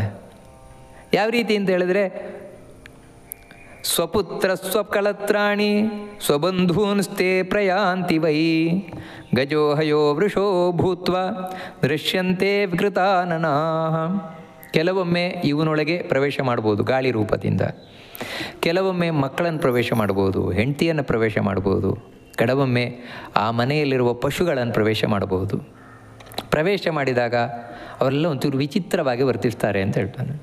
ನಾರ್ಮಲ್ ಆಗಿರೋಲ್ಲ, ವಿಚಿತ್ರವಾಗಿರ್ತಾರೆ. ಅಂದರೆ ವಿಚಿತ್ರ ಅಂತ ಹೇಳಿದ್ರೆ ನಾವೇನು ಸಿನಿಮಾಗಳಲ್ಲಿ ನೋಡ್ತೇವಲ್ವ ಆ ರೀತಿಯಲ್ಲ. ಸಿನಿಮಾಗಳಲ್ಲಿ ಅದನ್ನು ಸ್ವಲ್ಪ ವಿಜೃಂಭಣೆಯಿಂದ ತೋರಿಸ್ತಾರೆ, ಆ ರೀತಿಯಲ್ಲ. ಮತ್ತೇನು ಅಂತ ಹೇಳಿದ್ರೆ ಇವಾಗ ಮನೆಯಲ್ಲಿ ಆ ಹೆಂಡತಿಯನ್ನು ಏನೋ ಆ ಪ್ರೇತ ಪ್ರವೇಶ ಮಾಡಿದೆ ಅಂದರೆ ಸಿಟ್ಟನ್ನು ಮಾಡೋದು. ಅವಳು ಯಾವಾಗ ನೋಡಿದ್ರು ಸಿಟ್ಟು ಮಾಡ್ತಾ ಇರುವಂಥದ್ದು. ಅದು ಎಂಥ ಸಿಟ್ಟು ಅಂತ ಹೇಳಿದ್ರೆ ವಿಪರೀತ ಸಿಟ್ಟು, ಸಿಕ್ಕಿದ್ದನ್ನೆಲ್ಲ ತೆಗೆದು ಎಸೆಯುವುದು. ಮತ್ತೇನೊಂದು ಏನಂದರೆ ಆ ಸಿಟ್ಟು ಮಾಡಲಿಕ್ಕೆ ಕಾರಣ ಇಲ್ಲದೆ ಸಿಟ್ಟು ಬರುವಂಥದ್ದು. ನೋಡಿ, ಇವೆಲ್ಲ ಏನು ಅಂದರೆ ಸಾಮಾನ್ಯ ಆ ರೀತಿಯ ಸೂಚನೆಗಳು. ಇನ್ನು ಮಕ್ಕಳು ಕೂಡ ಒಂಥರ ಹಠ ಮಾಡೋದು, ಏನು ಮಾಡಿದ್ರೂ ಕೇಳುವುದೇ ಇಲ್ಲ, ಏನು ಮಾಡಿದ್ರು ಒಂಥರ ವಿಚಿತ್ರ ಹಠ, ಇವೆಲ್ಲ ಸಾಮಾನ್ಯ ಅದರ ಸೂಚನೆ. ಇನ್ನೇನು ಅಂದರೆ ಸ್ವಪ್ನದಲ್ಲಿ ಕೆಲವೊಮ್ಮೆ ಕಾಣಿಸ್ಬೋದು, ರಾತ್ರಿ ಮಲಗಿದ್ದಾಗ ಕೆಲವೊಮ್ಮೆ ಗೊತ್ತಾಗ್ಬೋದು. ಹೇಗೆ ಅಂತ ಹೇಳಿದರೆ ಶಯನಂ ವಿಪರೀತಂಬ ಆತ್ಮಾನಂಚ ವಿಪರ್ಯಯಂ ಉತ್ಥಿತ ಪಶ್ಯತಿ ತೂ ಯಃ ಸಪ್ರೇತೆ ಪೀಡ್ಯತೆ ಭೃಶಂ. ರಾತ್ರಿ ಮಲ್ಕೊಂಡಿದ್ದಾಗ ಒಂದು ರೀತಿ ಮಲ್ಕೊಂಡಿದ್ದ, ಮಾರನೇ ದಿನ ಬೆಳಗ್ಗೆ ಏಳಬೇಕಾದ್ರೆ ನೋಡ್ತಾನೆ ಇವನು ಏನು ತಲೆ ದಿಂಬೆಲ್ಲಿತ್ತೋ ಅಲ್ಲಿ ಇವನು ಕಾಲಿದೆ, ಮತ್ತು ಎಲ್ಲಿ ಇವನು ಕಾಲಿಟ್ಕೊಂಡಿದ್ದ ಒಂದು ತಲೆ ಇದೆ, ಈ ರೀತಿ ಮಲ್ಕೊಂಡಿದ್ದಾನೆ ಅವನು. ಇದು ಪ್ರೇತಬಾಧೆಯ ಲಕ್ಷಣ ಅಂತ ಹೇಳ್ತಾರೆ, ಈ ರೀತಿ ಇರುವಂಥದ್ದು. ಅಥವಾ ಇನ್ನೊಂದೇನು ಅಂತ ಹೇಳಿದ್ರೆ ಹಾಸಿಗೆ ಉಲ್ಟಾ ಪಲ್ಟ ಆಗಿಬಿಟ್ಟಿರ್ತದೆ, ಈ ರೀತಿ ಆಗಿರುವಂಥದ್ದು. ಒಟ್ಟಿಗೆ ಏನು ಅಂತ ಹೇಳಿದ್ರೆ ರಾತ್ರಿ ಹೇಗೆ ಮಲ್ಕೊಂಡಿದ್ನೋ ಮಾರನೇ ದಿನ ಅದಕ್ಕೆ ವಿರುದ್ಧವಾಗಿದ್ದಾನೆ. ಆ ರೀತಿ ಇದ್ದಾಗ ಇದು ಪ್ರೇತಬಾಧೆಯ ಲಕ್ಷಣ ಆಗಿರುತ್ತದೆ ಅಂತ ಹೇಳ್ತಾನೆ. ಮತ್ತೇನು ಅಂತ ಹೇಳಿದರೆ ನಿಗಡೇರ್ ಬದ್ಧತೆ ಎಷ್ಟು ಬದ್ಧತೆ ಬಹುಧಾ ಯದಿ ಅನ್ನಂಚ ಯಾಚ್ಯತೆ ಸ್ವಪ್ನೆ ಕುರುತೆ ಪಾಪಮಾತ್ಮನ. ಇನ್ನೆಂತ ಹೇಳಿದ್ರೆ ರಾತ್ರಿ ಕನಸಿನಲ್ಲಿ ಯಾರೋ ಕಟ್ಟಾಕಿದಾಗ ಹಾಕೋದು, ತನ್ನನ್ನು ಮತ್ತೆ ಮತ್ತೆ ಮತ್ತೆ ಕಟ್ಟಾಕಿದಾಗೆ ಆಗುವಂಥದ್ದು. ಮತ್ತೇನು ಅಂದರೆ ತನ್ನ ಎದುರಿಗೆ ಬಂದು ಅನ್ನ ಬೇಡುವುದು, ಅನ್ನ ಕೊಡು ಅಂತ ಅನ್ನವನ್ನು ಬೇಡುವಂಥದ್ದು ಸ್ವಪ್ನದಲ್ಲಿ. ಮತ್ತು ತನಗೆ ಇನ್ನೊಂದೇನೋ ಕೆಟ್ಟದನ್ನು ಮಾಡುವುದು, ಕುತ್ತಿಗೆ ಹಿಚ್ಚಲಿಕ್ಕೆ ಬದುಕುವುದು, ಇನ್ನೊಂದೇನೋ ಬರುವುದು, ಈ ರೀತಿ ಏನೋ ಮಾಡುವಂಥದ್ದು. ಇಂಥದ್ದೆಲ್ಲ ಕಾಣಿಸ್ತಾ ಇದೆ ಅಂತ ಹೇಳಿದರೆ ಇದು ಪ್ರೇತಬಾಧೆ ಇದೆ, ಅದಕ್ಕೇನೋ ಮಾಡಬೇಕು ಅನ್ನುವುದರ ಲಕ್ಷಣ ಅಂತ ಹೇಳ್ತಾನೆ. ಮತ್ತೇನೆಂದರೆ ಭುಂಜಮಾನಸ್ತು ಯಸ್ವಪ್ನೆ ಗೃಹೀತ್ವಾನ್ನಂ ಪಲಾಯತೆ ಆತ್ಮನಸ್ತು ಪರಸ್ಯಾಪಿ ತೃಷಾರ್ಥಸ್ತು ಜಲಂ ಪಿಬೇತ್. ಇನ್ನು ಕನಸಿನಲ್ಲಿ ತಾನು ಊಟ ಮಾಡ್ತಾ ಇದ್ದಾನೆ. ಕನಸಿನಲ್ಲಿ ಊಟ ಮಾಡಬೇಕಾದ್ರೆ ಯಾರೋ ಬಂದ ಅನ್ನವನ್ನು ಎತ್ಕೊಂಡು ಹೋಗ್ಬಿಟ್ರು, ಇವನಿಂದ ಕಸಿದುಕೊಂಡು ಹೋದ್ರು ಅಂತ ತಿಳ್ಕೊಳ್ಳಿ. ಆ ರೀತಿಯಾದಾಗ ಅದು ಏನು ಪ್ರೇತಬಾಧೆಯ ಲಕ್ಷಣ. ಅಂದರೆ ಆ ಪ್ರೇತ ನನಗೆ ಸದ್ಗತಿ ಕೊಡಲಿಕ್ಕೆ ಏನಾದರೂ ಮಾಡು ಅಂತ ತಿಳಿಸ್ತಾ ಇದೆ ಅನ್ನುವುದರ ಲಕ್ಷಣ ಅಂತ ಹೇಳ್ತಾನೆ. ಅದೇ ರೀತಿ ತಾನು ಅಥವಾ ಇನ್ನು ಕನಸಿನಲ್ಲೇ ತಾನು ಪಕ್ಕದವ್ರು ಯಾರೋ ಕುಡಿತಾ ಇದ್ದೇವೆ, ನೀರನ್ನು ಕುಡಿತಾ ಇದ್ದೇವೆ, ಅಂತಹ ಸಂದರ್ಭದಲ್ಲಿ ಬೇರೆ ಯಾರೋ ಬಂದು ನೀರನ್ನು ಕೇಳಿ ಕುಡಿಯುವಂಥದ್ದು, ನನಗೆ ನೀರು ಕೊಡು ಅಂತ ಕೇಳಿ ಕುಡಿಯುವಂಥದ್ದು. ಇದು ಆ ಜೀವ, ಸತ್ತ ಜೀವ ನನಗೆ ಸದ್ಗತಿ ಕೊಡು ಅಂತ ಬಯಸ್ತಾ ಇದೆ ಪ್ರೇತ ಅಂತ ಇದು ಲಕ್ಷಣ ಅಂತ ಹೇಳ್ತಾನೆ. ವೃಷಭಾರೋಹಣಂ ಸ್ವಪ್ನೆ ವೃಷಭೈ ಸಹ ಗಚ್ಚತಿ ಉತ್ಪತ್ಯ ಗಮನಂ ಯಾತಿ ತೀರ್ಥೇ ಯಾತಿ ಕ್ಷುಧಾತುರಃ. ಇನ್ನು ಸ್ವಪ್ನದಲ್ಲಿ ಎತ್ತನ್ನು ಏರಿ ಹೋದಾಗೆ ಕಾಣುವಂಥದ್ದು ಅಥವಾ ಎತ್ತಿನ ಒಟ್ಟಿಗೆ ಹೋದಂತೆ ಕಾಣುವಂಥದ್ದು, ಅಥವಾ ಇದ್ದಕ್ಕಿದ್ದಂತೆ ಮೇಲೆ ಹಾರಿದಂತೆ ಕಾಣುವಂಥದ್ದು, ಅಥವಾ ಎಲ್ಲೋ ತೀರ್ಥದಲ್ಲಿ ಅಂದರೆ ತೀರ್ಥಕ್ಷೇತ್ರದಲ್ಲಿ ಯಾರೋ ಭಿಕ್ಷೆಗಾಗಿ ಬೇಡ್ತಾ ಇರುವಂತೆ ಕಾಣುವಂಥದ್ದು, ಅನ್ನ ಕೊಡಿ ಅಂತ ಬೇಡ್ತಾ ಇರುವಂತೆ ಕಾಣುವಂಥದ್ದು. ಇದೆಲ್ಲ ಏನು ಅಂತ ಹೇಳಿದ್ರೆ ಇದರ ಲಕ್ಷಣ, ಅಂದರೆ ಪ್ರೇತ ಮುಕ್ತಿಯನ್ನು ಬಯಸ್ತಾ ಇದೆ ಅನ್ನುವುದರ ಲಕ್ಷಣ ಅಂತ ಹೇಳಿದರೆ, ಯಾಕೆ ತೀರ್ಥಕ್ಷೇತ್ರದಲ್ಲಿ ಬಯಸ್ತಾ ಅಲ್ಲಿ ಬಂದು ಪಿಂಡದಾನ ಮಾಡು ನನಗೆ ಅಂತ ಅದನ್ನೆಲ್ಲ ಹೀಗೆ ಬೆಳೆಸ್ತಾ ಇರುವಂಥದ್ದು. ಮತ್ತು ಮೇಲಕ್ಕೆ ಹೋಗುವಂತೆ ಅಂದರೆ ನಾನು ಮೇಲಕ್ಕೆ ಹೋಗಬೇಕಾಗಿದೆ, ಅದಕ್ಕೆ ಬೇಕಾದದ್ದು ಮಾಡು ಅಂದರೆ ಈ ರೀತಿ ಪಾಪ ಅವುಗಳಿಗೆ ನಮ್ಮ ಹಾಗೆ ಮಾತಾಡ್ಲಿಕ್ಕೆ ಬರೋಲ್ವಲ್ಲ, ಅದಕ್ಕೋಸ್ಕರ ಗಾಳಿ ರೂಪದಲ್ಲಿ ಒಳಗೆ ಪ್ರವೇಶ ಮಾಡಿ ಇಂಥ ಸೂಚನೆಗಳೆಲ್ಲ ಕೊಡ್ತಾ ಇರ್ತವೆ ಅಂತ ಹೇಳ್ತಾರೆ. ಮತ್ತೇನು ಅಂತ ಹೇಳಿದ್ರೆ, ಸ್ವಕಳತ್ರಂ ಸ್ವಬಂಧೂನ್ಶ್ಚ ಸ್ವಸುತಂ ಸ್ವಪತಿಂ ವಿಭುಂ ವಿದ್ಯಮಾನಂ ಮೃತಂ ಪಶ್ಯೇತ್ ಪ್ರೇತದೋಷೇಣ ನಿಶ್ಚಯಂ.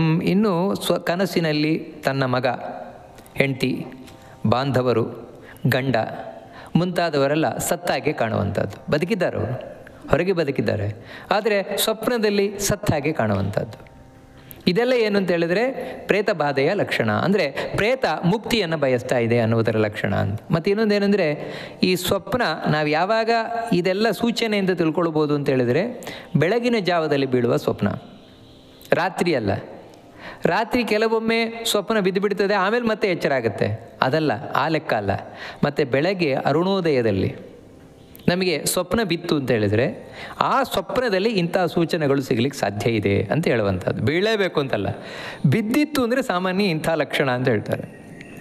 ಮತ್ತು ಯಸ್ತ್ವಪೋ ಯಾಚ್ಯತೆ ಸ್ವಪ್ನೆ ಕ್ಷುತ್ರುಡೋಭ್ಯಾಂ ಪರಿಪ್ಲುತಃ ತೀರ್ಥೇ ಗತ್ವಾ ದದೇತ್ ಪಿಂಡಾತ್ ಪ್ರೇತ ದೋಷೇರ್ನ ಸಂಶಯ. ಇನ್ನು ಯಾರು ನೀರನ್ನು ಬಯಸ್ತಾ ಇದ್ದಾನೆ ಸ್ವಪ್ನದಲ್ಲಿ, ಇನ್ನು ಹಸಿವು ಬಾಯಾರಿಕೆಯಿಂದ ಬಳಲ ಕಾಣಿಸ್ತಾ ಇದ್ದಾನೆ, ಆ ರೀತಿ ಇದ್ದಾಗ ಖಂಡಿತವಾಗಿಯೂ ತಾನು ತೀರ್ಥಯಾತ್ರೆಯನ್ನು ಮಾಡಿ ತೀರ್ಥಕ್ಷೇತ್ರಗಳಲ್ಲಿ ಭಕ್ತಿ ಶ್ರದ್ಧೆಯಿಂದ ಪಿಂಡದಾನವನ್ನು ಮಾಡಿದರೆ ಅವರಿಗೆ ಸದ್ಗತಿಯಾಗತ್ತೆ ಅಂತ ಭಗವಂತ ತಿಳಿಸ್ತಾ, ಈ ರೀತಿ ಈ ಪೀಡೆಗಳು ಪ್ರೇತ ಪೀಡೆ ಇರ್ತದೆ.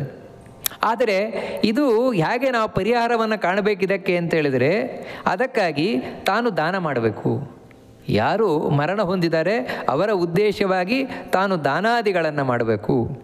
ಎಲ್ಲಕ್ಕಿಂತ ಮುಖ್ಯವಾಗಿ ನಾನು ಒಂದು ಮಾತು ಹೇಳ್ತೇನೆ ಕೇಳು ಗರುಡ ಅಂತ, ತುಂಬ ಒಳ್ಳೆಯ ಮಾತನ್ನು ಹೇಳ್ತಾನೆ. ಪ್ರೇತ ಬಾಧೆ ನಮಗೆ ಬರಬಾರದು, ಆ ಪ್ರೇತಗಳಿಗೂ ಸದ್ಗತಿಯಾಗಬೇಕು ಅಂದರೆ ಏನು ಮಾಡಬೇಕು ಅಂದರೆ, ಆತ್ಮೈವ ಶ್ರೇಯಸ ಯುಂಜೇತ್ ಪ್ರೇತ ತೃಪ್ತಿಂ ವ್ರಜೇತ್ ಚಿರಂ ತೇ ತೃಪ್ತ ಶುಭಮಿಚ್ಛಂತಿ ಸ್ವಾತ್ಮ ಬಂಧುಷು ಸರ್ವದಾ.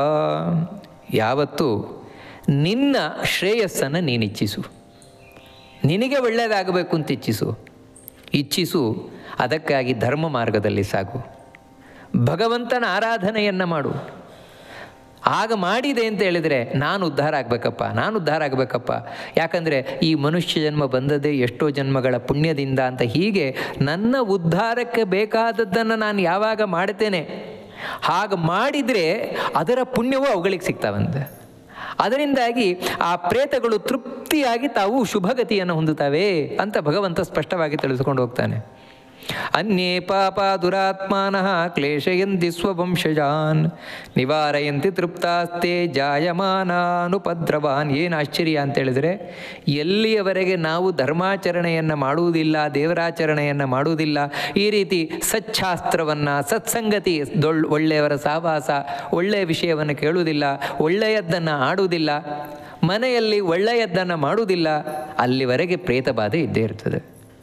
ಯಾವಾಗ ನಾವು ಒಳ್ಳೆಯದನ್ನು ಮಾಡಲಿಕ್ಕೆ ಶುರು ಮಾಡಿದ್ವು, ಮನೆಯಲ್ಲಿ ಒಳ್ಳೆಯ ವಾತಾವರಣ, ದೇವರ ಸ್ತೋತ್ರ ಮತ್ತು ದೇವರ ಸಂಕೀರ್ತನೆ ಈ ರೀತಿ ಎಲ್ಲ ಆಗುತ್ತಾ ಇದೆ, ಅದರಿಂದ ಏನಾಗುತ್ತೆ ಅಂತ ಹೇಳಿದರೆ ನಮಗೆ ಮಾತ್ರ ಶ್ರೇಯಸ್ಸಾಗುವುದಲ್ಲ, ಮನೆಯಲ್ಲಿ ಇಂಥ ಪ್ರೇತಗಳಿದ್ರೆ ಅವುಗಳಿಗೂ ತೃಪ್ತಿಯಾಗಿ ಅವುಗಳು ಇವನಿಗೆ ಪೀಡೆ ಕೊಡ್ತಾ ಇದ್ದವು ಅದನ್ನು ನಿಲ್ಲಿಸಿ ತಾವು ಹೊರಟೋಗ್ತಾವಂತೆ. ನೋಡಿ ಎಷ್ಟರ ಮಟ್ಟಿಗೆ ಅಂದರೆ, ಪಶ್ಚಾತ್ತೇ ಮುಕ್ತಿ ಮಾಯಾಂತಿ ಕಾಲೇ ಪ್ರಾಪ್ತೇತು ಪುತ್ರತಃ ಸದಾ ಬಂಧುಷು ಯಚ್ಛಂತಿ ವೃದ್ಧಿಂ ಸ್ವಖಗಾಧಿಪ. ಇವಾಗ ಮಗ ಒಳ್ಳೇದು ಮಾಡ್ತಾ ಇದ್ದಾನೆ ಅಂತ ಹೇಳಿದರೆ, ಒಳ್ಳೆ ದೇವರ ಆರಾಧನೆ ಮಾಡ್ತಾ ಇದ್ದಾನೆ, ಏಕಾದಶಿ ಉಪವಾಸವನ್ನು ಮಾಡ್ತಾ ಇದ್ದಾನೆ, ಅದೇ ರೀತಿ ಭಗವಂತನ ಬಗ್ಗೆ ಕೇಳ್ತಾ ಇದ್ದಾನೆ, ದಾನ ಧರ್ಮಾದಿಗಳನ್ನು ಕೊಡ್ತಾ ಇದ್ದಾನೆ, ಪ್ರತಿದಿನ ತಾನು ಸಚ್ಛಾಸ್ತ್ರವನ್ನು ಕೇಳ್ತಾ ಈ ರೀತಿ ಒಳ್ಳೆ ವಿಷಯದಲ್ಲಿ ಇದ್ದು ಒಳ್ಳೆ ಮಾರ್ಗದಲ್ಲಿ ಇದ್ದಾನೆ ಅಂತ ಹೇಳಿದರೆ ಅವನ ಪುಣ್ಯದ ಫಲ ಆ ಸತ್ತೋರು ಯಾರಿದ್ದಾರೆ ಅಂದರೆ ಪ್ರೇತವಾಗಿ ಯಾರು ಕಾಡ್ತಾ ಇದ್ದಾರೆ ಅವರಿಗೂ ಹೋಗುತ್ತಂದೆ. ಅದರಿಂದಾಗಿ ಅವರು ಕ್ರಮೇಣ ಕಾಲಕ್ರಮದಿಂದ ಇವನಿಗೆ ಉಪದ್ರವ ಕೊಡೋಲ್ಲ, ಅವರು ತೃಪ್ತರಾಗ್ತಾರೆ. ಅವರಿಗೆ ಇವನು ಉಪದ್ರವ ಕೊಡದೆ ಅವರು ತಾವು ಸದ್ಗತಿಯನ್ನು ಪಡಿತಾರೆ. ಹೋಗಬೇಕಾದ್ರೆ ಹಾಗೆ ಹೋಗಲ್ವಂತೆ, ಇವನಿಗೆ ಒಳ್ಳೆಯದಾಗಲಪ್ಪ ಅಂತ ಹರಸಿ ಹೋಗ್ತಾರೆ. ಅಂದೇನು ಯಾರು ಪ್ರೇತವಾಗಿ ಇವನಿಗೆ ಕಾಡ್ತಾ ಇದ್ರು ಅವರೇ ಇವನು ಸನ್ಮಾರ್ಗಕ್ಕೆ ಬಂದಾಗ, ಒಳ್ಳೆಯದನ್ನು ಮಾಡಿದಾಗ ಇವನಿಗೆ ಹರಸಿ ತಾವು ಹೊರಟು ಹೋಗ್ತಾರಂತೆ. ಇದನ್ನು ಭಗವಂತ ತಿಳಿಸ್ಕೊಂಡು ಹೋಗ್ತಾನೆ. ಇನ್ನು ಗರುಡ ಇನ್ನೊಂದು ಪ್ರಶ್ನೆ ಕೇಳ್ತಾನೆ, ತುಂಬ ಚಂದವಾದ ಪ್ರಶ್ನೆ. ಅಲ್ಲ, ಕೆಲವು ಸಲ ಏನು ಅಂತ ಹೇಳಿದ್ರೆ ನಮಗೆ ಏನೋ ತುಂಬ ಪೀಡೆ ಇರುತ್ತೆ, ಸಮಸ್ಯೆ ಇರುತ್ತೆ, ಅದಕ್ಕೆ ನಾವು ಯಾರ ಹತ್ರನೂ ಪ್ರಶ್ನೆ ಕೇಳಲಿಕ್ಕೆ ಹೋಗ್ತೇವೆ ಜ್ಯೋತಿಷಿಗಳ ಹತ್ರ. ಜ್ಯೋತಿಷಿಗಳು ನಿಮಗೆ ಪ್ರೇತ ಬಾಧೆ ಇದೆ ಅಂತ ಹೇಳಿಬಿಡ್ತಾರೆ. ಅದು ಯಾರ ಕತೆ ಏನೂ ಗೊತ್ತಿಲ್ಲ, ಅವ್ರು ಯಾರು ಸತ್ತವರು ಯಾರ ಕತೆ ನಮಗೇನೂ ಗೊತ್ತಿಲ್ಲ, ಪ್ರೇತ ಬಾಧೆ ಇದೆ ಅಂತ ಹೇಳಿಬಿಡ್ತಾರೆ. ನಾವಿವಾಗ ಏನು ಮಾಡಬೇಕು? ಅವ್ರ ಮಾತು ಕೇಳಬೇಕೋ ಬಿಡಬೇಕಾ ಅನ್ನುವಂಥದ್ದು ಈ ಮಾತು ಸಾಮಾನ್ಯ ಎಲ್ರಿಗೂ ಬರ್ತದಲ್ವ ಅಂತ ಗರುಡ ಈ ಪ್ರಶ್ನೆಯನ್ನು ಕೇಳ್ತಾನೆ. ಅದಕ್ಕೆ ಭಗವಂತ ತುಂಬ ಚಂದವಾದ ಉತ್ತರವನ್ನು ಕೊಡ್ತಾನೆ. ಅದೇನು ಅಂತ ಮುಂದೆ ನೋಡೋಣ ಅಂತ ಹೇಳ್ತಾ ಈ ಉಪನ್ಯಾಸವನ್ನು ಮಧ್ವಾಂತರ್ಗತ ಭಗವಂತನಿಗೆ ಅರ್ಪಣೆಯನ್ನು ಮಾಡೋಣ. ಶ್ರೀಕೃಷ್ಣ ಅರ್ಪಣಮಸ್ತು.